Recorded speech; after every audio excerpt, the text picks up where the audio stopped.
There we go. Am I muted now? Can you hear me?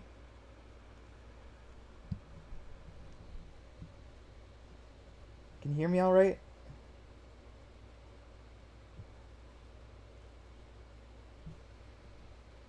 Let's see. Do I show up? Yeah, it looks like I've got audio in OBS. Can you guys hear? Can you guys still hear me?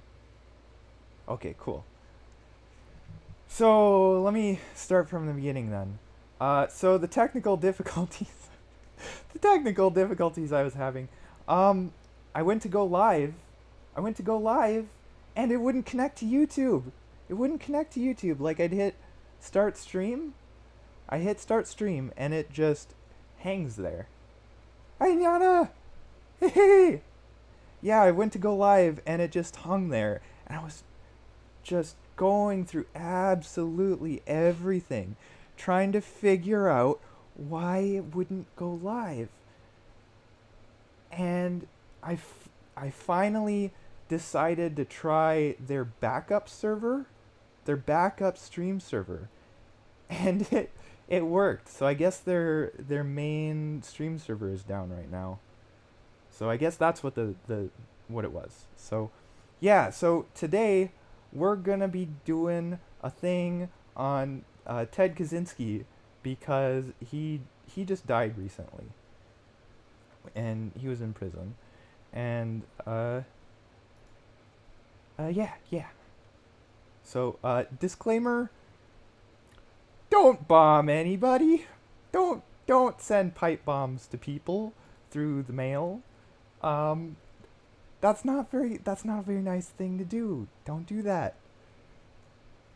A brief history. I'm not gonna go too super crazy into detail like Count Dankula. If you want a good history on it, go check out his video. His is really well researched, really well done, but this is just to give a little bit of context. So he went to Harvard very early. Like most people, like they'll go through school, go through high school, go to college. He was gifted, so he was like fast tracked right into Harvard. Um, and then they did this MK Ultra experiment, like this social experiment where it was like, hey, what happens to people if we have them present all of their like deeply held beliefs and tell them they're all stupid. And hey, what do you know? It doesn't work out very well. um yeah, he was insanely smart, and he published several math papers while he was at Harvard. Um yeah, he's a real smart guy. Yeah, and then he went out, moved to a shack in the woods to get away from everything. Cause I mean, if like if everyone's telling you dumb, then you want to get away from them, right? Makes sense. And for a while there, he was working at a factory with his brother and his dad before they fired him. Yeah. Um, and then he went on the bombing spree, sending a bunch of pipe bombs to a bunch of people. And he wrote a manifesto. He wrote a manifesto, which is what we're going to be reading. So that's what we're going to be doing now. And it's a fairly long manifesto, so it's going to take a little while. Let me switch over to that. There we go. Can you see that? Looks good in OBS. So this is his paper. Can we get rid of the sidebar maybe? Yeah, that makes room for chat here. Alright. How are you guys doing? Yeah, it is. So it's pretty long. So it's industrial society and its future. by FC. FC was like his his a pseudonym. Yeah, and it was published in the New York Times because he yeah, kind of a crazy story on that. Um, Contents introduction, page 4, all the way up to page 48. Yeah. Oh, and then there's more. Yeah. So let's get started at the introduction. The Industrial Revolution and its consequences have been a disaster for the human race. They have greatly increased the life expectancy of those of us who live in advanced countries, but they have destabilized society, have made life unfulfilling, have subjected human beings to indignities, have led to widespread psychological suffering in the third world, to physical suffering as well, and have inflicted severe damage on the natural world. The continued development of technology will worsen the situation. It will certainly subject human beings to greater indignities and inflict greater damage on the natural world. It will probably lead to greater social disruption and psychological suffering, and it may lead to increased physical suffering, even in quote unquote advanced countries. Let me check chat. Let me catch up with chat here. Visuals there must okay. Yeah. YouTube built different. Yeah. Don't bomb people. It's an absolute banger though. Yep. And I thought this was going to be a completely different route when you said bombing. Yeah. No. We're reading the document. All right. The industrial technological system may survive or it may break down. If it survives, it may eventually achieve a low level of physical and psychological suffering, but only after passing through a long and very painful period of adjustment, and only at the cost of permanently reducing human beings and many other living organisms to engineered products and mere cogs in the social machine. Furthermore, if the system survives, the consequences will be inevitable. There is no way of reforming or modifying the system so as to prevent it from depriving people of dignity and autonomy. If the system breaks down, the consequences will still be very painful, but the bigger the system grows, the more disastrous the results of its breakdown will be. So if it is to break down, it had best break down sooner rather than later. We therefore advocate a revolution against the industrial system. This revolution may or may not make use of violence. It may be sudden or it may be relatively gradual. It may be a relatively gradual process spanning a few decades. We can't predict any of that, but we do outline in a very general way the measures that those who hate the industrial system should take in order to prepare the way for a revolution against that form of society. This is not to be a political revolution. Its object will be to overthrow not governments, but the economic and technological basis of the present society. Let me check chat again. Nope, nothing more from chat. Okay. In this article, we give attention to only some of the negative developments that have grown out of the industrial technological system. Other such developments we mention only briefly or ignore altogether. This does not mean that we regard these other developments as unimportant. For practical reasons, we have to confine our discussion to areas that have received insufficient public attention or in which we have something new to say. For example, since there are well-developed environmental and wilderness movements, we have written very little about environmental degradation or the destruction of wild nature, even though we consider these to be highly important. The psychology of modern leftism. Almost everyone will agree that we live in a deeply troubled society. One of the most widespread manifestations of the craziness of our world is leftism, so a discussion of the psychology of leftism can serve as an introduction to the discussion of the problems of modern society in general. But what is leftism? During the first half of the 20th century, leftism could have been practically identified with socialism. Today, the movement is fragmented, and it is not clear who can properly be called a leftist. When we speak of leftists in this article, we have in mind mainly socialists, collectivists, politically correct types, feminists, gay and disability activists, animal rights activists, and the like. Man, that's like, nothing has changed. Nothing has changed. That's so interesting. But not everyone who is associated with one of these movements is a leftist. What we are What we are trying to get at in discussing leftism is not so much a movement or an ideology as a psychological type, or rather a collection of related types. Thus, what we mean by leftism will emerge more clearly in the course of our discussion of leftist psychology.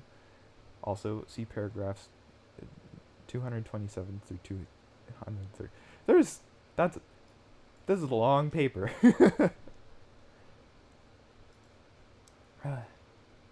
Yeah.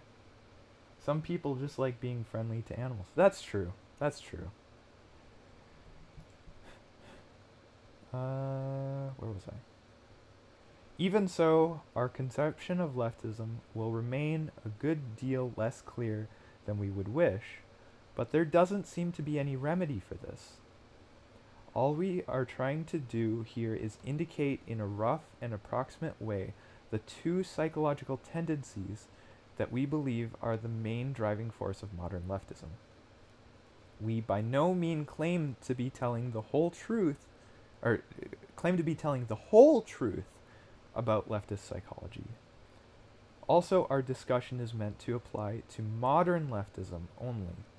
We leave open the question of the extent to which our discussion could be applied to the leftists of the 19th and early 20th centuries. That's interesting. He's limiting the criticism here. So, the two psychological tendencies that underlie modern leftism we call feelings of inferiority and over-socialization. Feelings of inferiority are characteristic of modern leftism as a whole, while over-socialization is characteristic only of a certain segment of modern leftism. But this segment is highly influential. Yeah.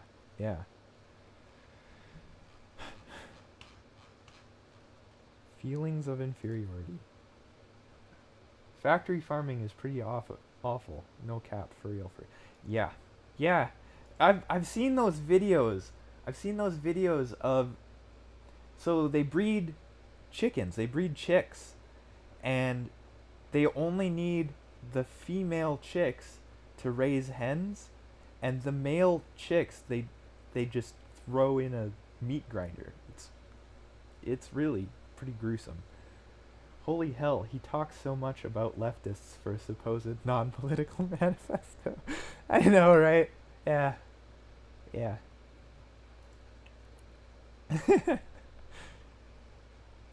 By feelings of inferiority, we mean not only inferiority feelings in the strict sense, but a whole spectrum of related traits. Low self-esteem, feelings of powerlessness, depressive tendencies, defeatism, guilt, self-hatred, etc. We argue that modern leftists tend to have some such feelings, possibly more or less repressed, and that these feelings are decisive in determining the direction of modern leftism. When someone interprets as derogatory almost anything that is said about him or about groups with whom he identifies, we conclude that he has inferiority feelings or low self-esteem. Right, so that's like if somebody has criticism for someone, and that person, instead of taking it constructively, they take it as, what did he say? They take it as derogatory instead of as criticism. And that is inferiority feelings or low self-esteem. Yes. This tendency is pronounced among minority rights activists, whether or not they belong to the minority groups whose rights they defend. Right, so like, yeah. They are hypersensitive about the words used to designate minorities about anything that is said concerning minorities. The terms, I'm not gonna say that on YouTube. I'm not gonna. For an African, an Asian, a disabled person, or a woman originally had no derogatory connotation. Broad and chick were merely the feminine equivalents of guy, dude, or fellow. The negative connotations have been attached to these terms by the activists themselves. Some animal rights activists have gone so far as to reject the word pet and insist on its replacement by animal companion. Leftist anthropologists go to great lengths to avoid saying anything about primitive peoples that could conceivably be interpreted as negative. They want to replace the word primitive by non-literate. They seem almost paranoid about anything that might suggest that any primitive culture is inferior to our own. We do not mean to imply that primitive cultures are inferior to ours. We merely point out the hypersensitivity of leftish anthropologists. So he used that. I thought that was a typo. He used that twice there. Like how Twitter people take everything as a slight. Yes, exactly. See, it's like nothing's changed since he wrote this. It's timeless. It's timeless.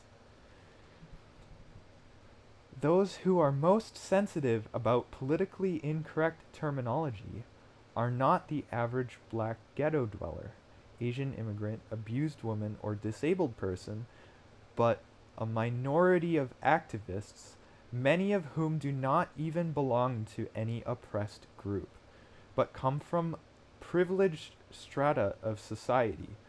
Political correctness has its stronghold among university professors who have secure employment with comfortable salaries, and the majority of whom are heterosexual white males from upper to middle class families. That is so based. That is so base. Many leftists have an intense identification with the problems of groups that have an image of being weak, women, defeated American Indians, repellent homosexuals, or otherwise inferior. The leftists themselves feel that these groups are inferior. They would never admit to themselves that they have such feelings, but it is precisely because they do see these groups as inferior that they identify with their problems. We do not mean to suggest that women, Indians, etc. are inferior. We are only making a point about leftist psychology. Yeah. There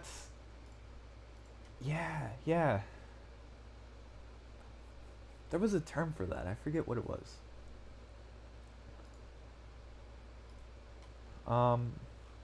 So feminists are desperately anxious to prove that women are as strong and as capable as men, clearly they are nagged by a fear that women may not be as strong and as capable as men. Leftists tend to hate anything that has an image of being strong, good, and successful. They hate America, they hate Western civilization, they hate white males, they hate rationality. The reasons that leftists give for hating the West, etc., clearly do not correspond with their real motives. They say they hate the West because it is warlike, imperialistic, sexist, ethnocentric, and so forth. But where these same faults appear in socialist countries or in primitive cultures, the leftist finds excuses for them, or at best, he grudgingly admits that they exist, whereas he enthusiastically points out and often greatly exaggerates these faults where they appear in Western civilization. Thus, it is clear that these faults are not the leftist's real motive for hating America and the West. He hates America and the West because they are strong and successful. Words like self-confidence, self-reliance, initiative, enterprise, optimism, etc., play little role in the liberal and leftist vocabulary. The leftist is anti-individualistic, pro-collectivist. He wants society to solve everyone's problems for them, satisfy everyone's needs for them, take care of them. He's not the sort of person who has an inner sense of confidence in his ability to solve his own problems and satisfy his own needs. The leftist is antagonist to the concept of competition because deep inside he feels like a loser. Wow. Yeah. Art forms that appeal to modern leftish intellectuals tend to focus on sordidness, defeat, and despair, or else they take an orgiastic, I don't know what that word means. Orgiastic tone, throwing off rational control, as if there were no hope of accomplishing anything through rational calculation, and all that was left was to immerse oneself in sensations of the moment. That's interesting. Modern leftish philosophers tend to dismiss reason, science, objective reality, and to insist that everything is culturally relative. Yeah, cultural relativism, yeah. It is true that one can ask serious questions about the foundations of scientific knowledge and how, if at all, the concept of objective reality can be defined. But it is obvious that modern leftish philosophers are not simply cool-headed logicians systematically analyzing the foundations of knowledge. They are deeply involved emotionally in their attack on truth and reality. Yeah, that's postmodernism, is the rejection of the grand narratives of modernism. Yeah. Systematically, they are deeply, they attack these concepts because of their own psychological needs. For one thing, their attack is an outlet for hostility, and to the extent that it is successful, it satisfies the drive for power. More importantly, the leftist hates science and rationality because they classify certain beliefs as true, i.e., successful, superior, and other beliefs as false, i.e., failed or inferior. The leftist's feelings of inferiority run so deep that he cannot tolerate any classification of some things as successful or superior, and other things as failed or inferior. That's that's interesting. That's interesting. This also underlies the rejection by many leftists of the concept of mental illness and of the utility of IQ tests. Leftists are antagonistic to genetic explanations of human abilities or behavior because such explanations tend to make some persons appear superior or inferior to others. Yeah. Leftists prefer to give society the credit or blame for an individual's ability or lack of it. Yeah, that's the whole nature versus nurture thing, where they would suggest that if somebody is not doing so well, it's primarily on how they were raised, how the product of their nurturing, whereas um, in reality, it's probably more of a mix of the two. Let me catch up on chat. Burned. Yeah. They always froth at the mouth. Imagine if you went to university today. Yeah. Things have only gotten worse since then. Things have only gotten everything he's describing, but to a more extreme extent. Yeah, they say it. Tabula rasa. Yes, exactly. Exactly. You get it. The leftist is not typically the kind of person whose feelings of inferiority make him a braggart, an egotist, a bully, a self-promoter, a ruthless competitor. This kind of person has not wholly lost faith in himself. He has a deficit in his sense of power and self-worth, but he can still conceive of himself as having the capacity to be strong, and his efforts to make himself strong produce his unpleasant behavior. Hmm. Interesting. But the leftist is too far gone for that. His feelings of inferiority are so ingrained that he cannot conceive of himself as individually strong and valuable. Hence the collectivism of the leftist. He can feel strong only as a member of a large organization or a mass movement with which he identifies himself. Yeah, so, hmm. So, hmm, yeah. Notice the masochistic tendency of leftist tactics. Leftists protest by laying down in front of vehicles. They intentionally provoke police or racists to abuse them, etc.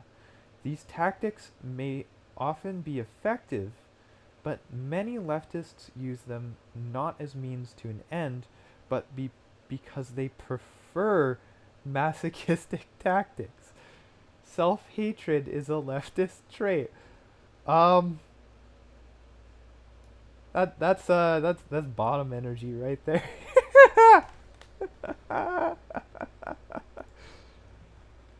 Leftists may claim that their activism is motivated by compassion or by moral principles, and moral principle does play a role for the leftist of the over-socialized type, but compassion and moral principle cannot be the main motives for leftist activism. Hostility is too prominent is too prominent a component of leftist behavior. So is the drive for power.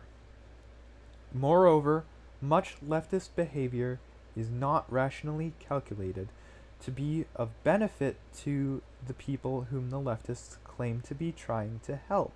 Yeah, you see that in like the gay pride the pride marches, where these people are running around naked, and it's like, is that really gonna is that really gonna help? I sure don't think so. Who's that helping? That's just helping your ego. You know? TBH, if this were released yesterday, I wouldn't question it. Hey yo, don't kink shame Uncle Ted. No, I'm not king. That's not Uncle Ted. It's the leftist behavior is bottom energy. Yeah. So, where was I? Trying to. For example, if one believes that affirmative action is good for black people, does it make sense to demand affirmative action in hostile or dogmatic terms? No. No, no, no, no, no, no, no, no, no. No, no, no, no, no. It doesn't. Obviously, it would be more productive to take a diplomatic and conciliatory approach that would make at least verbal and symbolic concessions to white people who think that affirmative action discriminates against them. Yeah. But leftist activists do not take such an approach because it would not satisfy their emotional needs. Helping black people is not their real goal. Instead, race problems serve as an excuse for them to express their own hostility and frustrated need for power. True! True. And that's what you see on Twitter. That's exactly what you see with cancel culture. That's exactly what you see with people going after Pikami for playing Hogwarts. It's not about defending anybody. It's using that as an outlet to just be an awful person.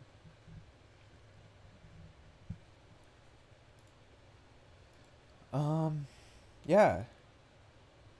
In doing so, they actually harm black people because the activists' hostile attitude toward the white majority tends to intensify race hatred. Yes. Yes. In our society, if our society had no social problems at all, the leftists would have to invent problems in order to provide them with an excuse for making a fuss. Wow! Wow! He predicted the future. Wow! We emphasize that the foregoing does not pretend to be an accurate description of everyone who might be considered a leftist. It is only a rough indication of a general tendency of leftism. Oh, and there's a footnote here. We are not asserting that all or even most bullies and ruthless competitors suffer from feelings of inferiority. That's true. That's true. Okay. Over socialization. Let's check that again. Nope. Okay. Psychologists use the term socialization to designate the process by which children are trained to think and act as society demands.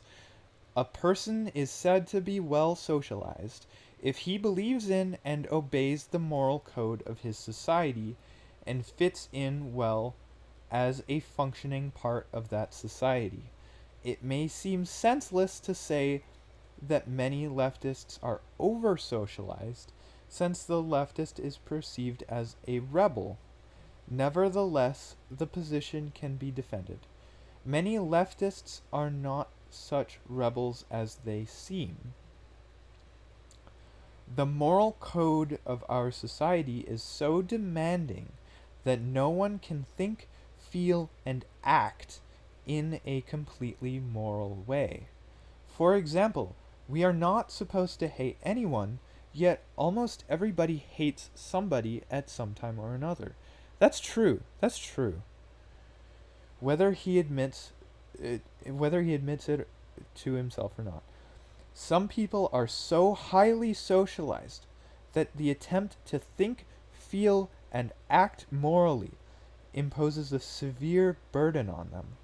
In order to feel in order to avoid feelings of guilt, they continually have to deceive themselves about their own motives and find moral explanations for feelings and actions that in reality have a non moral origin. We use the term over socialized to describe such people, with a footnote. During the Victorian period, many over socialized people suffered from serious psychological problems as a result of repressing or trying to repress their sexual feelings. Freud apparently based his theories on people of this type. Today, the focus of socialization has shifted from sex to aggression. That's interesting. That way back when everyone was so stuffy, I guess, about sex, there was sexual repression, and now there's repression of aggression and aggressiveness and violence. That's interesting, but that hmm hmm starting to make an argument for why he was doing the things he was doing, isn't he? Let's see. Yeah, that veneer is long gone. Yeah. So, over socialization can lead to low self esteem, a sense of powerlessness, defeatism, guilt, etc. One of the most important means by which our society socializes children is by making them feel ashamed of behavior or speech that is contrary to society's expectations. If this is overdone, or if a particular child is especially susceptible to such feelings, he ends by feeling ashamed of himself. Wait. Ashamed of himself. Moreover, the thought and behavior of the over socialized person are more restricted by society's expectations than are those of the lightly socialized person. Yeah, so this is kind of like social anxiety, where there's all of these social norms, and these people take them far more seriously than you're probably expected to take them. And as a result, they tend to hide behavior that violates those social norms while also projecting the guilt of such violations onto other people, maybe. Yeah, I think it's talking about the Puritan movement. Yeah. Lightly socialized would be like Ye West. He just like Kanye West. Yeah, he just says whatever compared to people that feel bad for judging others. Yeah. That's true. That's true. Or or maybe even or maybe even people like us would be more lightly socialized. Maybe people like Pippa, you know. They feel bad when they think bad things about people they're not allowed to dislike. That's true. That's true. They do yeah. This is some really interesting insight.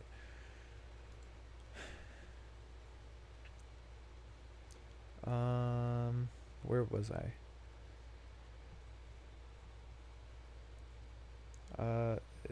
The majority of people engage in a significant amount of naughty behavior. True. They lie, commit I've never committed petty theft. They break traffic laws. Yeah, that's true. That's they goof off at work. I goof off at work all the time. They hate someone. I hate people. I hate so many people. They say spiteful things. I say spiteful things. or they use some underhanded trick to get ahead of the other guy. True. True. Yeah, guilty. Guilty. The over socialized person cannot do these things. Or if he does do them, he generates in himself a sense of shame and self hatred. The over socialized person cannot even experience without guilt thoughts or feelings that are contrary to the accepted morality. He cannot think unclean thoughts. Wow. Interesting. Interesting. And socialization is not just a matter of morality. We are socialized to conform to many norms of behavior that do not fall under the heading of morality. Oh, interesting. Thus, the over-socialized person is kept on a psychological leash and spends his life running on rails that society has laid down for him. In many over-socialized people, this results in a sense of constraint and powerlessness that can be a severe hardship. Right. So it's, yeah.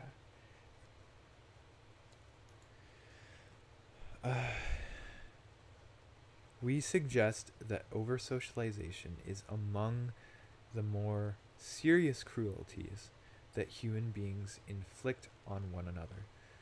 We argue that a very important and influential segment of the modern left is over socialized, and that their over socialization is of great importance in determining the direction of modern leftism. Leftists of the over socialized type tend to be intellectuals or members of the upper middle class. Notice that university intellectuals, to not necessarily including specialists in engineering or hard scientists, fucking based. Fucking based. Notice that university intellectuals constitute the most highly socialized segment of our society and also the most left-wing segment. The leftist of the over-socialized type tries to get off of his psychological leash and assert his autonomy by rebelling. But usually he is not strong enough to rebel against the most basic values of society. Generally speaking, the goals of today's leftists are not in conflict with the accepted morality. On the contrary, the left takes an accepted moral principle, adopts it as its own, and then accuses mainstream society of violating that principle. Yeah, that's like racism is bad, so they adopt the moral principle of racism being bad, and then they accuse everybody else of being racist. But like that doesn't do anything if everybody actually was racist like they're claiming, right? Yeah, that's exactly what that's exactly on the money. Where was I? Examples: racial equity, equality of the sexes, helping poor people, peace as opposed to war, non-violence generally, freedom of expression, kindness to animals. More fundamentally, the duty of the individual to serve society and the duty of society to take care of the individual. All of these have been deeply rooted values of our society, or at least of its middle and upper classes. 3. There are many individuals of the middle and upper classes who resist some of these values, but usually their resistance is more or less covert. Such resistance appears in the mass media only to a very limited extent. The main thrust of propaganda in our society is in favor of the stated values. The main reason why these values have become, so to speak, the official values of our society is that they are useful to the industrial system. Violence is discouraged because it disrupts the functioning of the system. Racism is discouraged because the ethnic conflicts also disrupt the system. And discrimination wastes the talents of minority group members who could be useful to the system. Poverty must be quote unquote cured because the underclass causes problems for the system, and contact with the underclass lowers the morale of the other classes.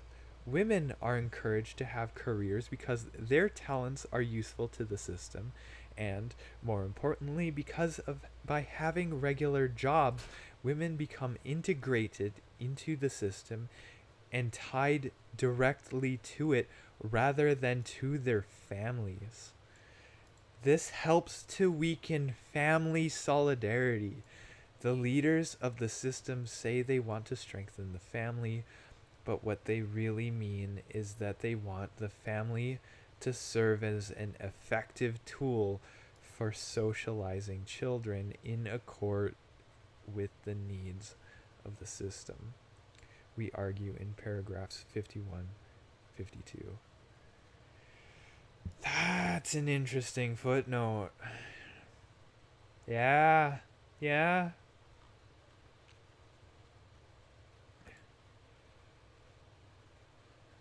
Yeah. Let's see. That was footnote 3. Where was footnote 3? Where was I? Yeah, for a long time.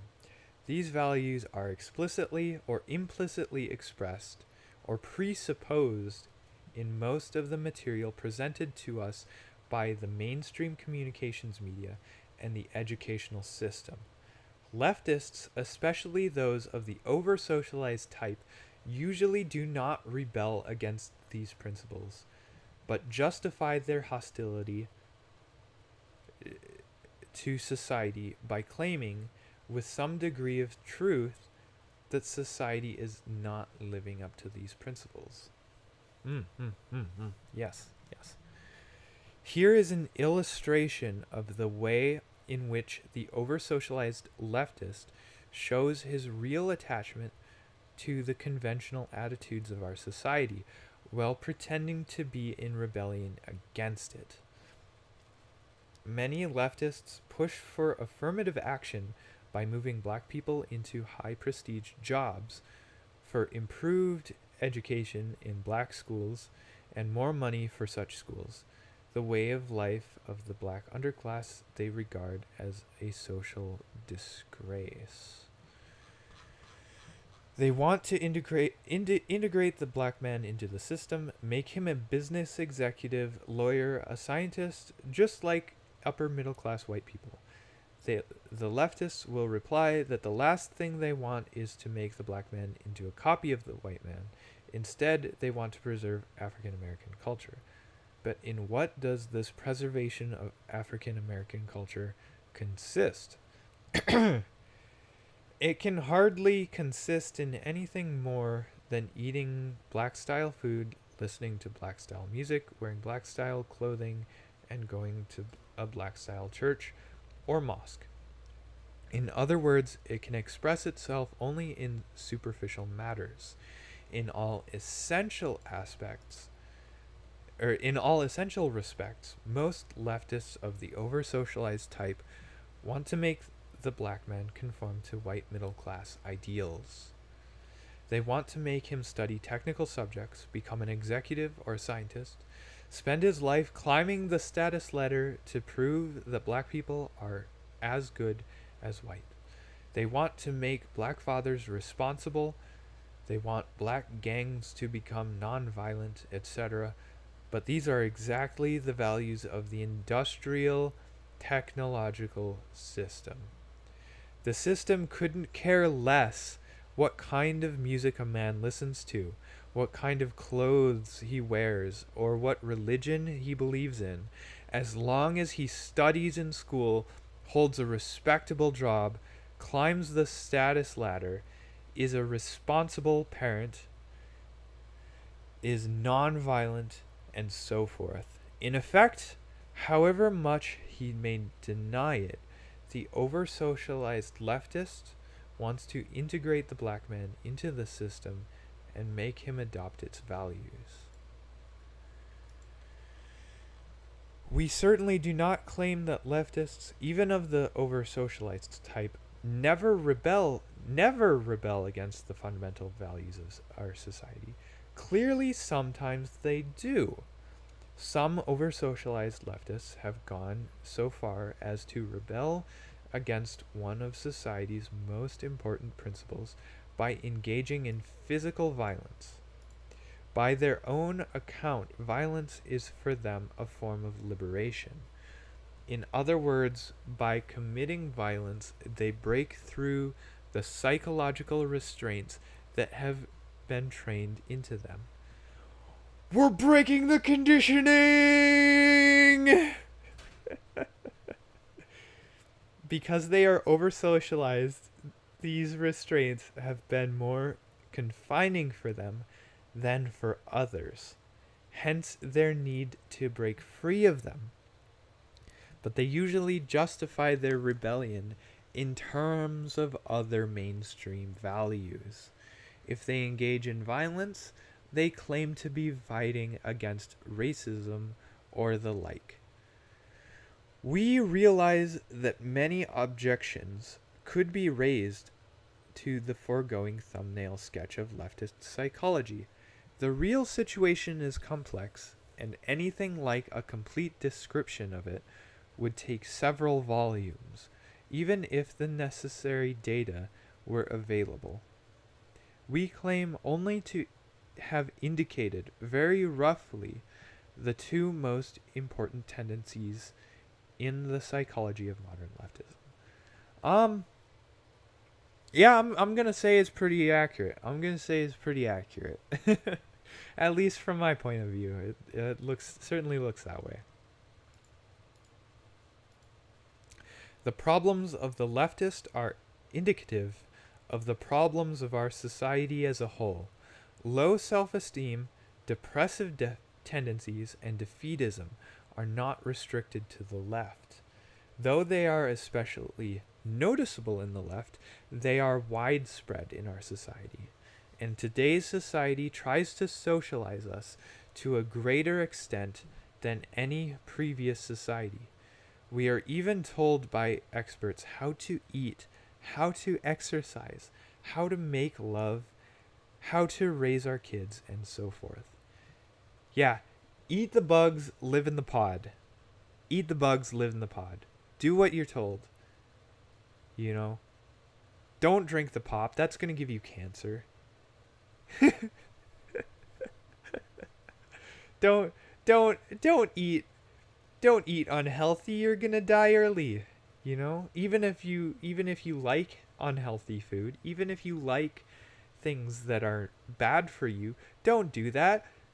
You could prolong your life by doing things that are not making you happy. And by doing so, you produce more profit by living longer and doing your job longer, right? Yeah. Oh, the power process. Yeah, I quoted this one and sent it to Dog earlier. I really agree with this one. The power process. Human beings have a need, probably based in biology, for something we will call the power process. This is closely related to the need for power, which is widely recognized, but is not the same thing. The power process has 4 elements. The 3 most clear-cut of these we call goal, effort, and attainment of goal. Everyone needs to have goals whose attainment requires effort, and needs to succeed in attaining at least some of his goals. The fourth element is more difficult to define and may not be necessary for everyone. We call it autonomy, and we'll discuss it later, paragraphs 42 through 44. Consider the hypothetical case of a man who can have anything he wants just by wishing for it. Such man has power, but he will develop serious psychological problems. At first, he will have a lot of fun, but by and by, he will become acutely bored and demoralized. Eventually, he may become clinically depressed. History shows that leisured aristocracies tend to become decadent. This is not true of fighting aristocracies that have to struggle to maintain power. But leisured, secure aristocracies that have no need to exert themselves usually become bored, hedonistic, and demoralized, even though they have power. This shows the power is not enough. One must have goals towards which to exercise one's power. Everyone has goals, if nothing else, to obtain the physical necessities of life: food, water, and whatever clothing and shelter are made necessary by the climate. But the leisured aristocrat obtains these things without effort, hence his boredom and demoralization. Non-attainment of important goals results in death if the goals are physical necessities, and in frustration if non-attainment of the goals is compatible with survival. Consistent failure to attain goals throughout life results in defeatism, low esteem, or depression. Thus, in order to avoid serious psychological problems, a human being needs goals whose attainment requires effort, and he must have a reasonable rate of success in attaining his goals. Yes, exactly. You need something to do that's not easy. But at the same time, you need something that you can actually accomplish. And you need to be able to go after it and finish it and do it. Surrogate activities. But not every leisured aristocrat becomes bored and demoralized. For example, the Emperor Hirohito, instead of sinking into decadent hedonism, devoted himself to marine biology, a field in which he became distinguished.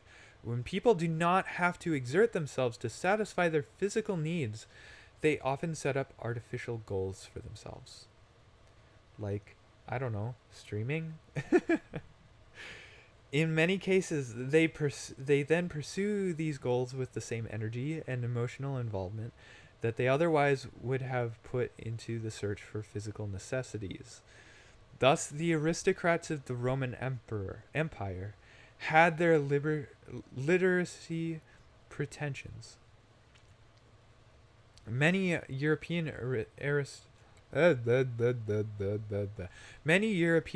aristocrats a few centuries ago invested tremendous time and energy in hunting, though they certainly didn't need the meat.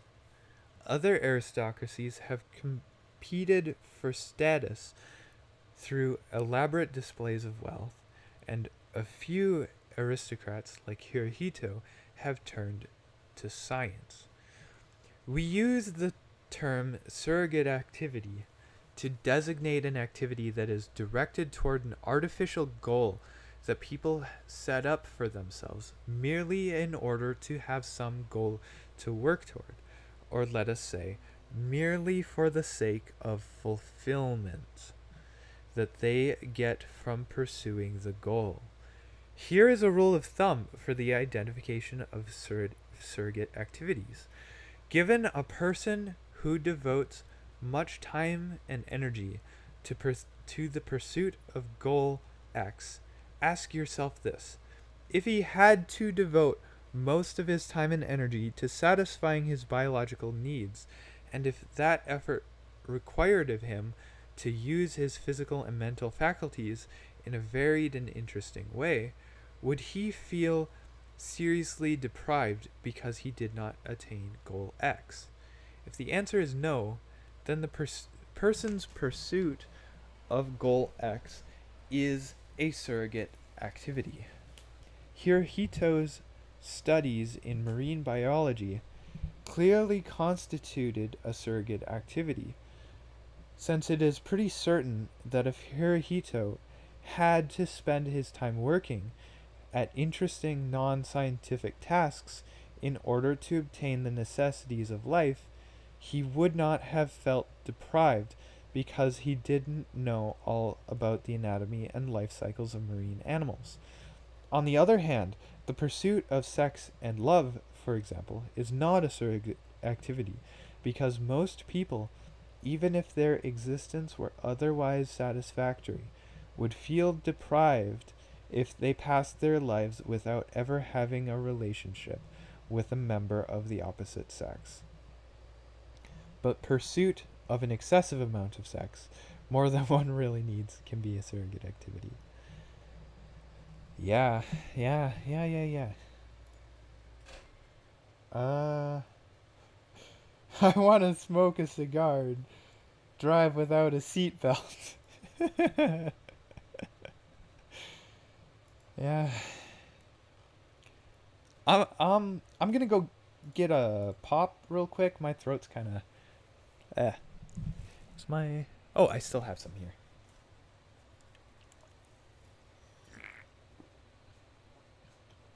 Mm. Oh, that's good. Oh, that's good. We got the strawberry pop.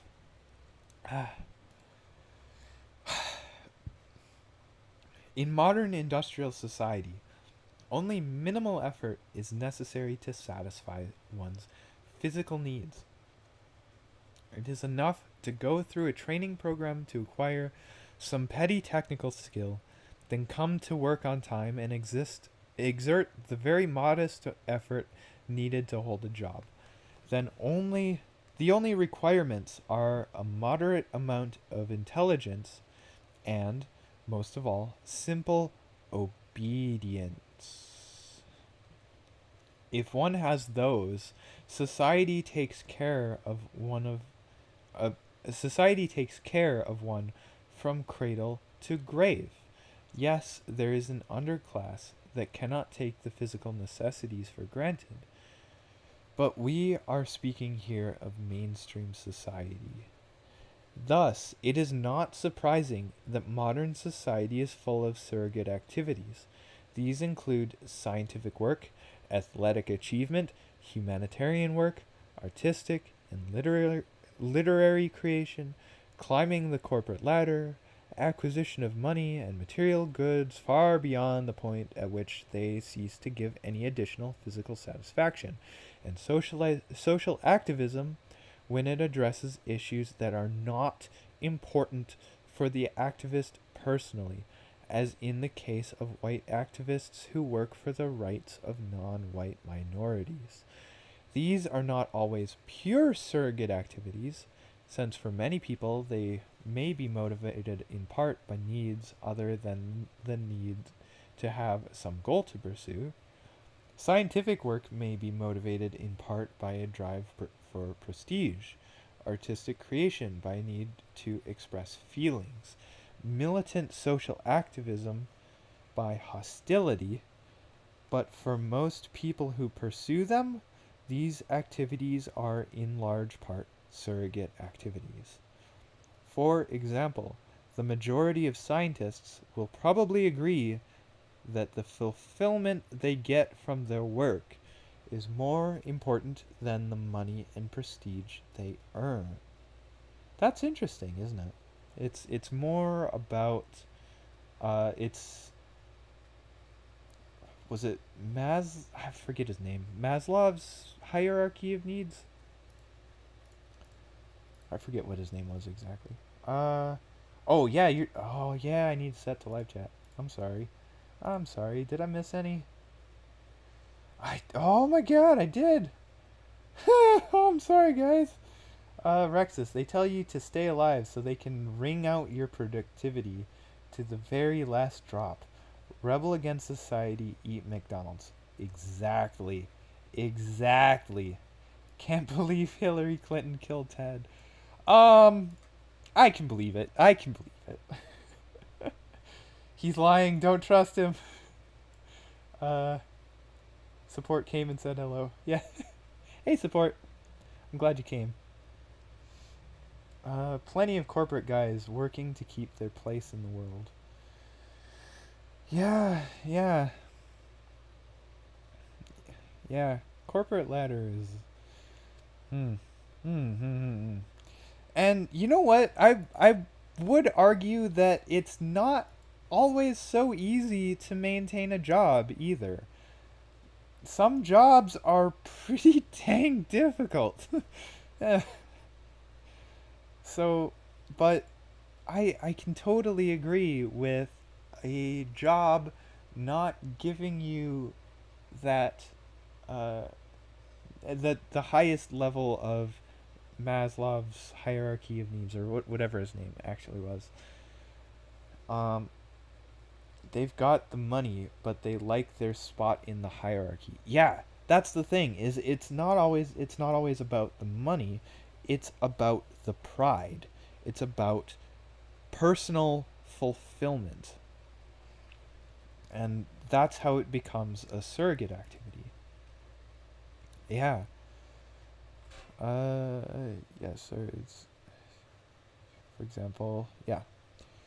For many, for many, if not most people, surrogate activities are less satisfying than the pursuit of real goals. That is, goals that people would want to attain even if their need for the power process were already fulfilled. One indication of this is the fact that in many or most cases, people who are deeply involved in surrogate activities are never satisfied, never at rest. Thus, the moneymaker constantly strives for more and more wealth. The scientist no sooner solves one problem than he moves on to the next. The long distance runner drives himself to run always farther and faster. Many people who pursue surrogate activities will say that they get far more fulfillment from these activities than they do from the mundane business, the quote unquote mundane business of satisfying their biological needs. But that is because in our society, the effort required to satisfy the biological needs has been reduced to triviality. More importantly, in our society, people do not satisfy their biological needs autonomously, but by functioning as parts of an immense social machine. In contrast, people have a great deal of autonomy in pursuing their surrogate activities. Yeah, autonomously. Yeah, when you do your job, when you when you do your job just for the basic necessities of getting food, you're not really all that autonomous. You're working for someone else. You're just doing the same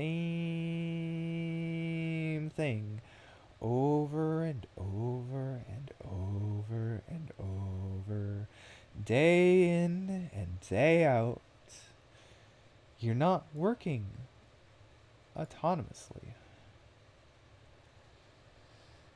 But on the other hand, when you're pursuing your creative goals, your surrogate activities, you have quite a bit of autonomy. Yeah, yeah. Autonomy. Oh, autonomy. Autonomy as part of the power process may not be necessary for every individual, but most people need a greater or lesser degree of autonomy in working toward their goals. Their efforts must be undertaken on their own initiative and must be under their own direction and control. Yet most people do not have to exert this initiative, direction, and control as single individuals. It is usually enough to act as a member of a small group. Thus, if half a dozen people discuss a goal amongst themselves and make a successful joint effort to attain that goal, their need for the power process will be served. Yeah, so like if you're collaborating with us, just a few friends, then yeah, you've got that creative autonomy, right? Yeah, but if that group expands to a bigger and bigger and bigger and bigger group, and you've got like this massive corporation that you find yourself working in, then you don't really have as much freedom in your creative direction, do you? Me listen to Tribe Chief or get club. Ooga booga. Yes. That's for boss wife. Man, get club every time. Yeah.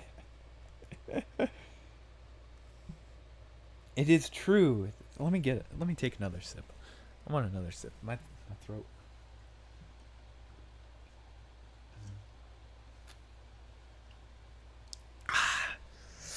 Yeah, warm pop, just like Pippa. It is true that some individuals seem to have little need for autonomy. Either their drive for power is weak, or they satisfy it by identifying themselves with some powerful organization to which they belong. And then there are unthinking animal types who seem to be satisfied with a purely physical sense of power. The good combat soldier, who gets his sense of power by developing fighting skills that he is quite content to use in blind obedience to his superior. Uh, yeah, those who say, who's either their drive for power is weak. Yeah, the literal NPCs, right?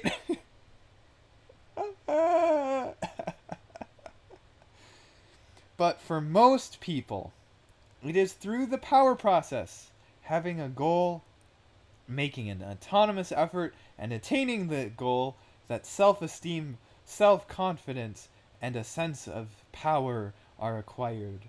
When one does not have adequate opportunity to go through the power process, the consequences are, depending on the individual and on the way the power process is disrupted, boredom, demoralization, low self esteem, inferiority feelings, defeatism, depression, anxiety, guilt, frustration, hostility, spouse or child abuse, insatiable hedonism, abnormal sexual behavior, sleep disorders, eating disorders, etc.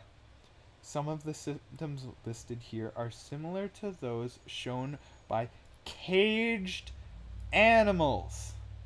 To explain how these symptoms arise from deprivation with respect to the power process, common sense understanding of human nature tells us one common sense human nature tells one that lack of goals whose attainment requires effort leads to boredom, and that boredom, long continued, often leads eventually to depression. Failure to attain goals leads to frustration and lowering of self esteem. Frustration leads to anger, anger to aggression, often in the form of spouse or child abuse. It has been shown that long continued frustration commonly leads to depression, and that depression leads to anxiety, guilt, sleep disorders, eating disorders, and bad feelings about oneself. Those who are tending towards depression seek pleasure as an antidote. hence insatiable hedonism and excessive sex, with perversions as a means of getting new kicks. Boredom, too, tends to cause excessive pleasure seeking, since lacking other goals. People often use pleasure as a goal. The foregoing is a simplification. Reality is more complex, and of course, deprivation with respect to the power process is not the only cause of the symptoms described. By the way, when we mention depression, we do not necessarily mean depression that is severe enough to be treated by a psychiatrist. Often only mild forms of depression are involved. And when we speak of goals, we do not necessarily mean long term, thought out goals. For many or most people, through much of human history, the goals of a hand to mouth existence, merely providing oneself and one's family with food from day to day, have been quite sufficient. North FC. Yeah, yeah. Love me, mum. Love me, wife. Love me, football. Simple as.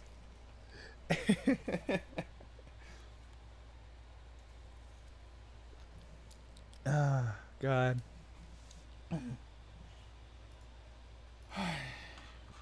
Sources of social problems.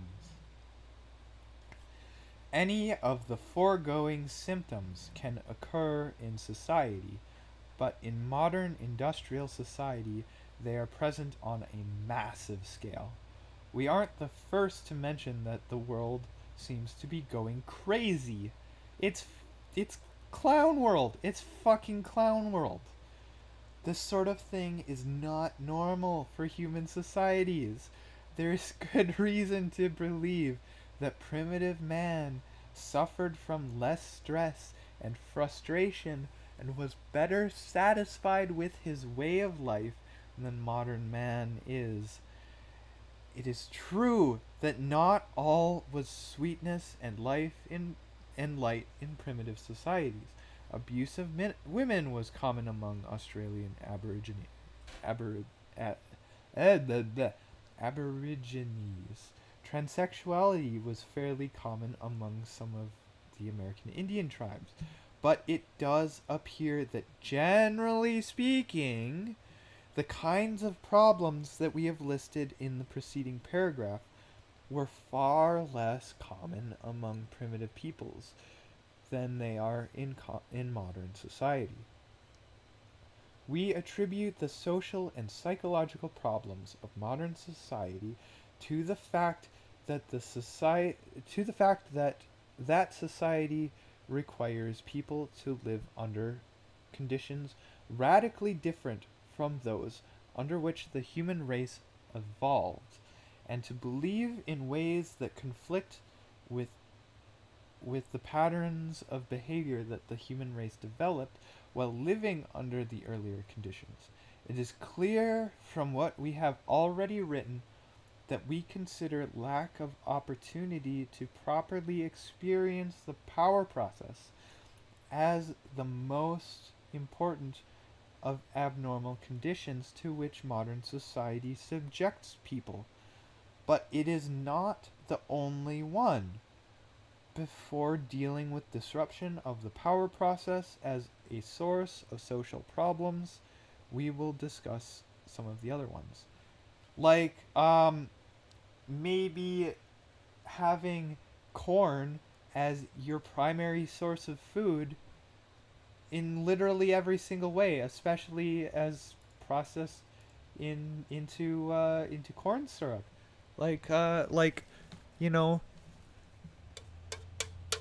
corn syrup, right? Oh goddamn! I love my corn syrup. Oh, I love my corn syrup.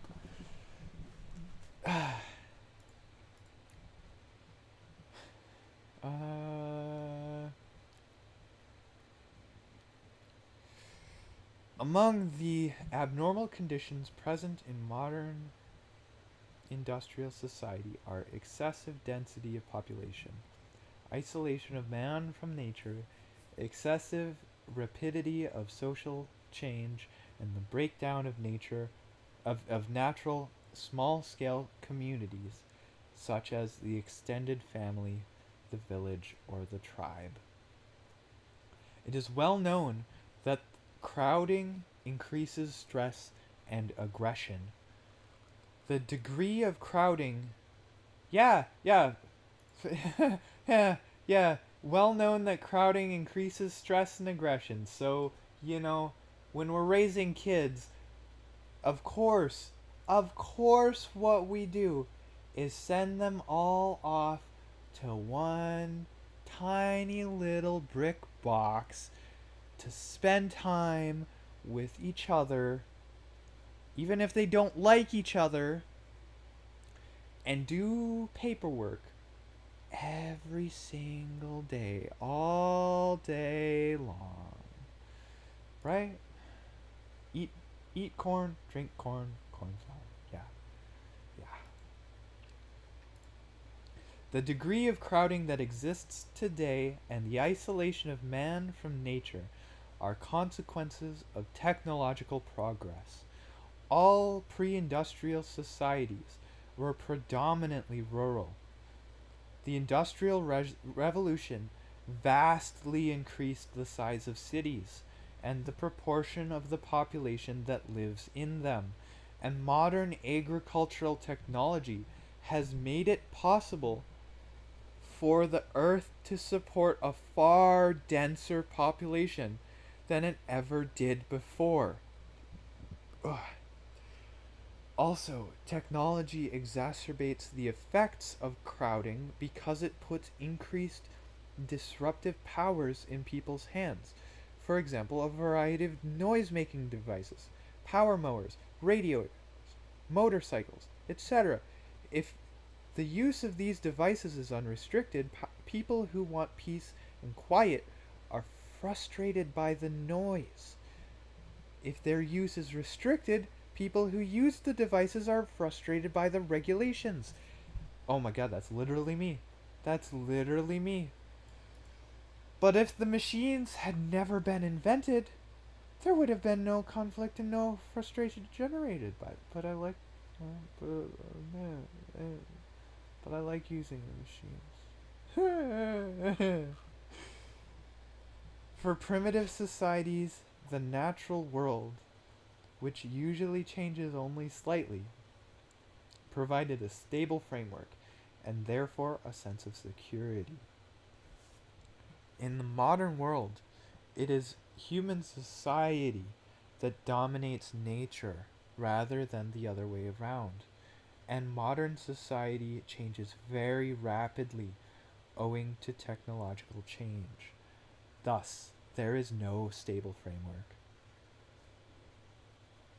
Yeah. Too real. Too real. Yeah. Yeah.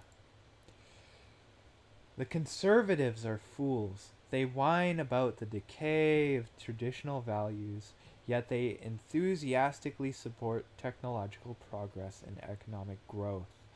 Apparently, it never occurs to them that you can't make rapid, drastic changes in technology and the economy of a society without causing rapid changes in all other aspects of society as well, and that such rapid changes inevitably break down traditional values.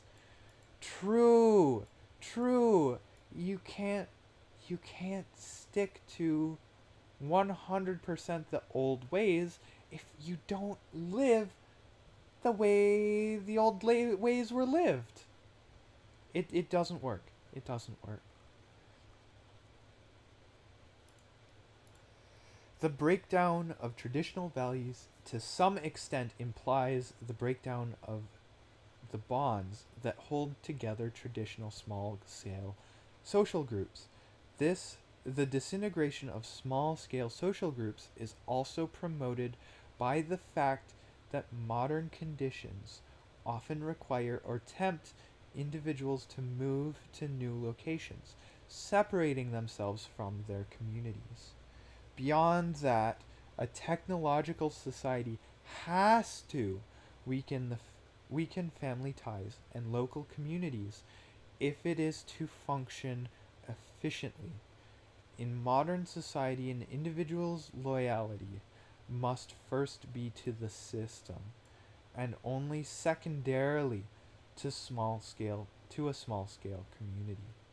Because if the internal loyalties of small scale communities were stronger than loyalty to the system, such communities would pursue their own advantage at the expense of the system. True. True. And maybe some do anyways. Maybe some do anyways. Suppose that a public official or corporation executive appoints his cousin, his friend, or his co-religionist to a position rather than appointing the person best qualified for the job. He is permitted personal loyalty to supersede his loyalty to the system, and that is nepotism or discrimination, both of which are terrible sins in modern society. Would-be industrial societies that have done a poor job of subordinating personal or local loyalties to loyalty to the system are usually very inefficient. Look at Latin America. Thus, an advanced industrial society can tolerate only those small-scale communities that are emasculated, tamed, and made into tools of the system. With a footnote here, a partial exception may be made by a few passive, inward-looking groups, such as the Amish, which have little effect on the wider society. Apart from these, some genuine small-scale communities do exist in America today. For example, youth gangs and cults. Yeah, Santa, how about that? Everyone regards them as dangerous, and so they are, because the members of these groups are loyal primarily to one another rather than to the system. Hence, the system cannot control them. We're breaking the conditioning! We're breaking the conditioning!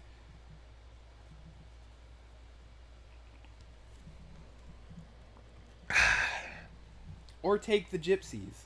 The gypsies commonly get away with theft and fraud because their loyalties are such that they can always get other gypsies to give testimony that proves their innocence. Obviously, the system would be in serious trouble if too many people belonged to such groups. Some of the early 20th century Chinese thinkers who were concerned with modernizing China recognized the necessity of breaking down small-scale social groups such as the family. According to Sun Yat-sen, the Chinese people needed a new surge of patriotism, which would lead to a transfer of loyalty from the family to the state, according to Li Huang. Traditional attachments, particularly to the family, had to be abandoned if nationalism were to develop in China. Yeah. Yeah. Sounds so familiar. Ah! Join a cult to break the conditioning. Sounds Yeah. Wait. Yeah. Let's do it. Let's start a cult. Let's start a cult. How about?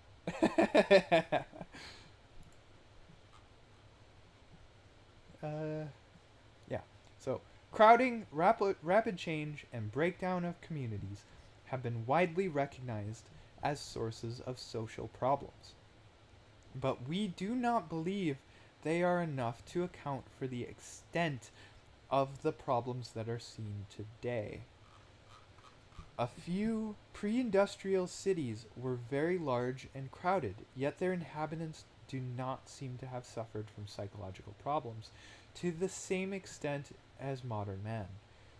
In America today, there are still uncrowded rural areas, and we find there the same problems as in urban areas, though the problems tend to be less acute in rural areas. Thus, crowding does not seem to be the decisive factor. On the growing edge of the American frontier during the 19th century, the nobility of the population probably broke down extended families and small scale social groups to at least the same extent as these are broken down today. In fact, many nuclear families lived by choice in such isolation, having no neighbors within several miles, that they belonged to no community at all. Yet they do not seem to have developed problems as a result. Furthermore, a change in American frontier society was very rapid and deep. A man might be born and raised in a log cabin outside the reach of law and order and fed largely on wild meat, and by the time he arrived at old age, he might be working at a regular job and living in an ordered community with effective law enforcement. This was a deeper change than that which typically occurs in the life of a modern individual. Yet, it does not seem to have led to psychological problems. In fact, 19th century American society had an optimistic and self confident tone, quite unlike that of today's society. Yes, we know that 19th century America had its problems, and serious ones, but for the sake of brevity, we have to express ourselves in simplified terms. The difference, we argue, is that modern man has the sense, largely justified, that change is imposed on him, whereas the 19th century frontiersman had the sense, also largely justified, that he created change himself by his own choice. Thus, a pioneer settled on a piece of land of his own choosing and made it into a farm through his own effort. In those days, an entire country might have only a couple hundred inhabitants and was far more isolated and autonomous, and was a far more isolated and autonomous entity than a modern county is. Hence, the pioneer farmer participated as a member of a relatively small group in the creation of a new, ordered community. One may well question whether the creation of this community was an improvement, but at any rate it satisfied the pioneer's need for the power process. It would be possible to give other examples of societies in which there has been rapid change and or lack of close community ties without the kind of massive behavioral aberration that is seen in today's industrial society.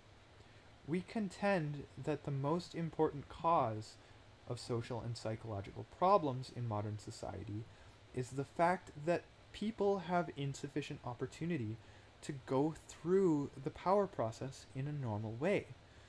We don't mean to say that modern society is the only one in which the power process has been disrupted.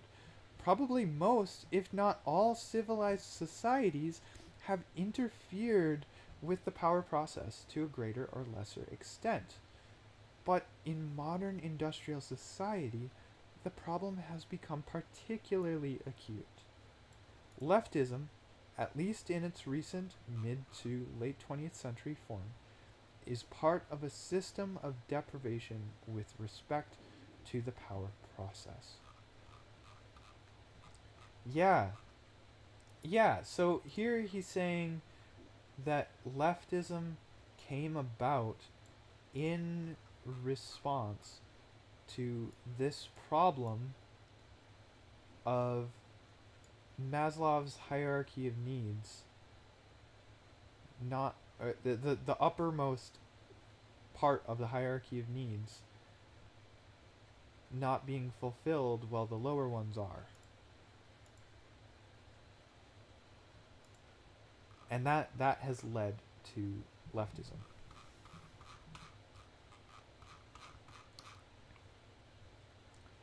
disruption of the power process in modern society. Let me take another drink.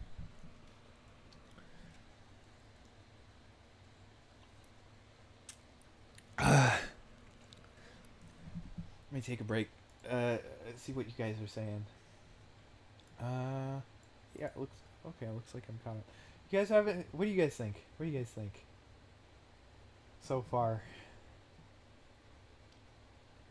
if you're still here.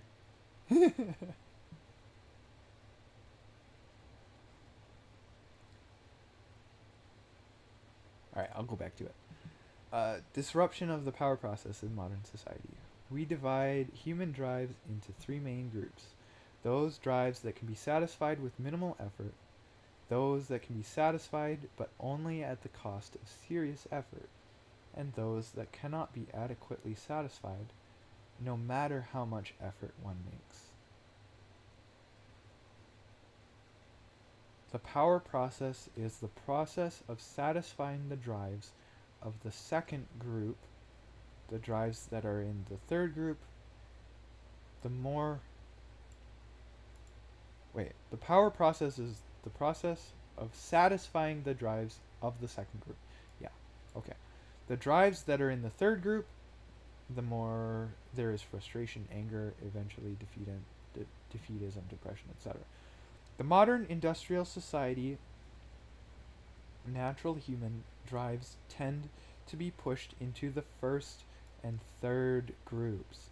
The second group tends to consist of increasingly of artificially created drives. In primitive societies, physical necessities generally fall into group 2. They can be obtained, but only at the cost of serious effort.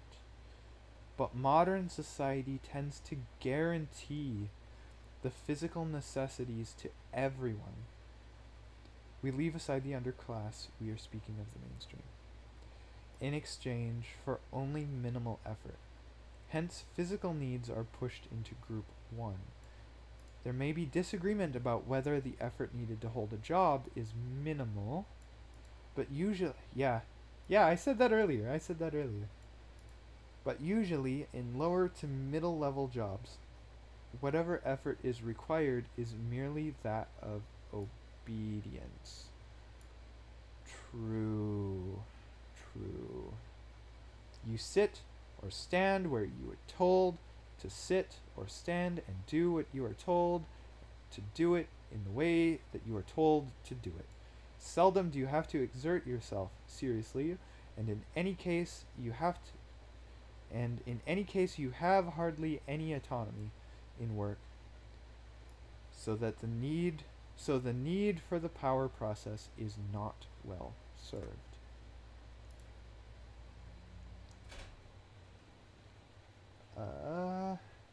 He called too many things right. It's kind of dense to read in one sitting. Yeah. I don't think it's too dense to read in one sitting. I'm gonna give it a try for sure. When do we get to destroying the internet? Not yet. I want to commit terrorists. Don't clip that. Don't clip me saying that. Don't, no. The urge grows stronger as I listen to you in the background. Yeah. How about you don't do that. I would encourage you to not commit terrorism. But I do think he calls things very accurately. Rogel, no, FBI, ATF, no, I'm no.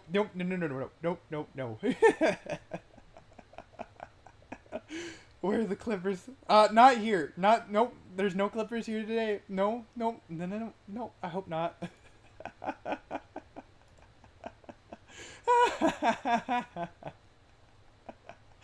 All right. Social needs such as sex, love, and status often remain in group 2 in modern society, depending on the situation of the individual. But, except for people who have a particularly strong drive for status, the effort required to fulfill the social drives is insufficient to satisfy adequately the need for the power process. So, certain artificial needs have been created that fall into group 2, hence serve the need for the power process. Oh, I need another drink. My throat is killing me. Yeah, that's the last of my pop. Let me go get another one. I'm gonna mute for a sec.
All right, I'm back, and does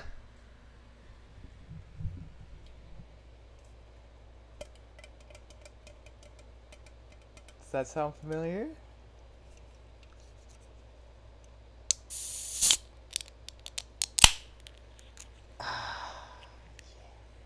There it is. There it is. Kind of reminds me of your first stream, eh, dog? Oh, that's the good stuff. Love me corn syrup. Love me corn syrup.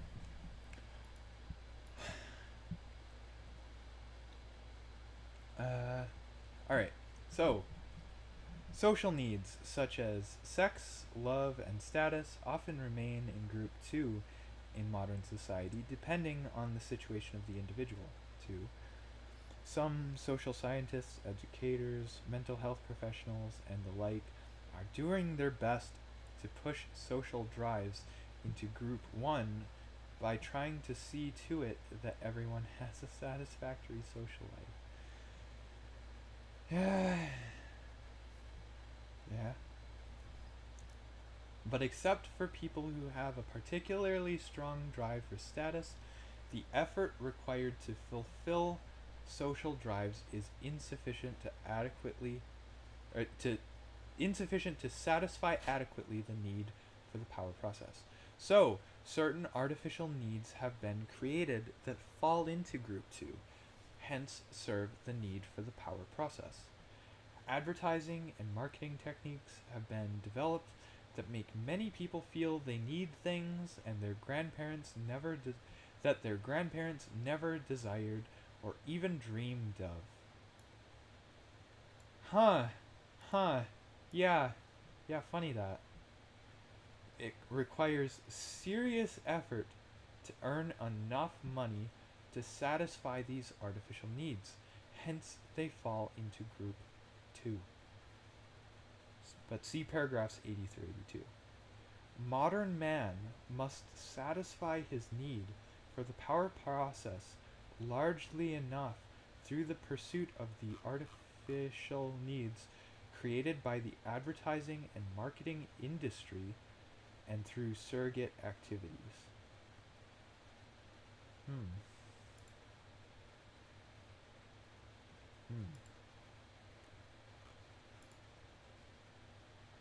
True good hiss. Second pop? How decadent. Yeah.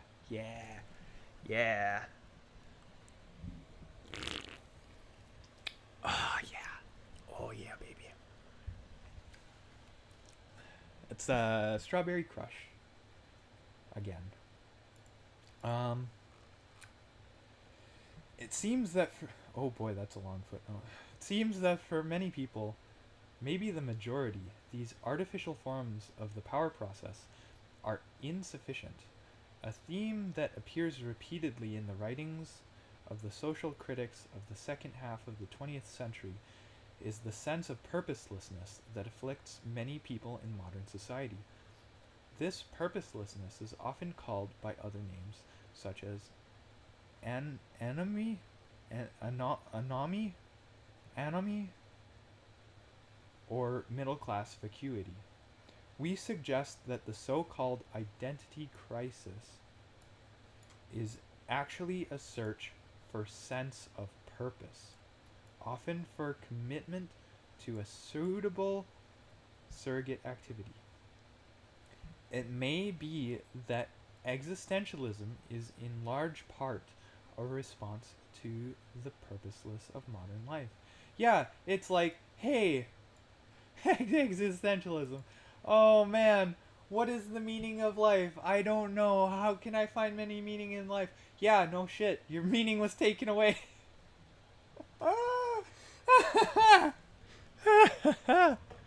Wow. Yeah.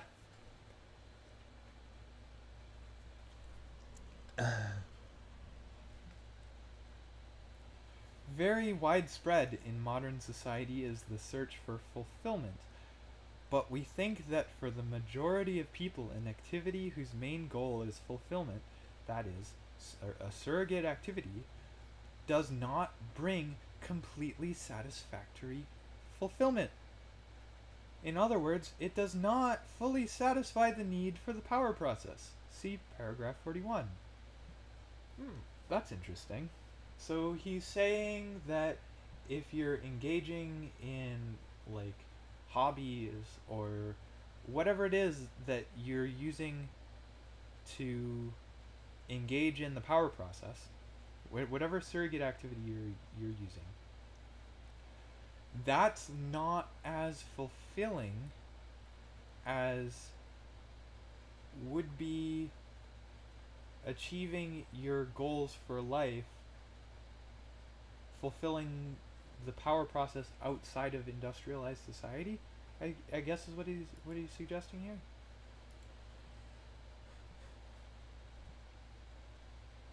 Yeah. So that need can't be fully satisfied through activities that have some external goal, such as physical necessities, sex, love, status, revenge. Revenge. Oh.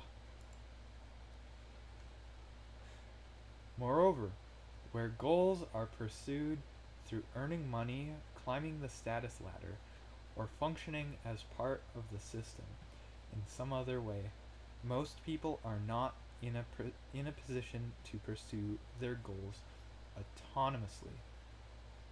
Most workers are someone else's employee, and as we pointed out in paragraph 61, must spend their days doing what they are told. What they are told to do in the way they are told to do it. Even most people who are in business for themselves have only limited autonomy. It is a chronic complaint of small.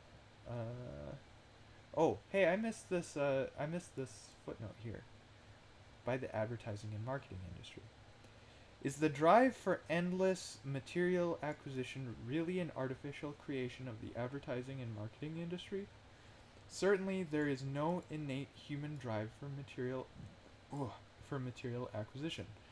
There have been many cultures in which people have desired little material wealth beyond what was necessary to satisfy their basic needs. Australian Aborigines, traditional Mexican peasant cultures, some African cultures. On the other hand, there have also been many pre-industrial cultures in which material acquisition has played an important role. So we can't claim that today's acquisition-oriented culture is exclusively a creation of the advertising and marketing industry. But it is clear that the advertising and marketing industry has had an important part in creating that culture. The big corporations that spend millions on advertising wouldn't be spending that kind of money without solid proof that they were getting it back in increased sales. One member of FC met a sales yeah, that one member of FC. That's right. FC wasn't just his pseudonym. He also claimed it stood for Freedom Club. Um, so he's acting as if there's more than one of himself, which is kind of interesting. Um, yeah. So one member of FC met a sales manager a couple of years ago who was frank enough to tell him, "Our job is to make people buy things they don't want and don't need." Hmm. He then described how an untrained novice could present people with the facts about a product and make no sales at all, while a trained and experienced professional salesman would make lots of sales to the same people. This shows that people are manipulated into buying things that they don't really want. And then there's another footnote here. Uh, Maybe that existentialism is in large part a response to the purposeless of modern life. The problem of purposelessness seems to have become less serious during the last 15 years or so. This refers to the 15 years preceding 1995. Because that's when he published this, was 1995. I guess. Because I think. Because people now feel less secure physically and economically. Wait, what? Because people now feel less secure physically and economically than they did earlier, and the need for security provides them with a goal. Yeah. So that's interesting. When there's an economic downturn, that actually means you have something to focus on, and there's real meaning there. But purposelessness has been replaced by frustration over the difficulty of attaining security. We emphasize the problem of purposelessness because the liberals and leftists would wish to solve our social problems by having society guarantee everyone's security. But if that could be done, it would only bring back the problem of purposelessness. The real issue is not whether society provides well or poorly for people's security.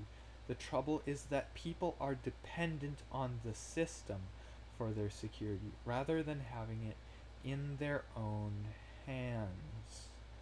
This, by the way, is part of the reason why some people get worked up about the right to bear arms.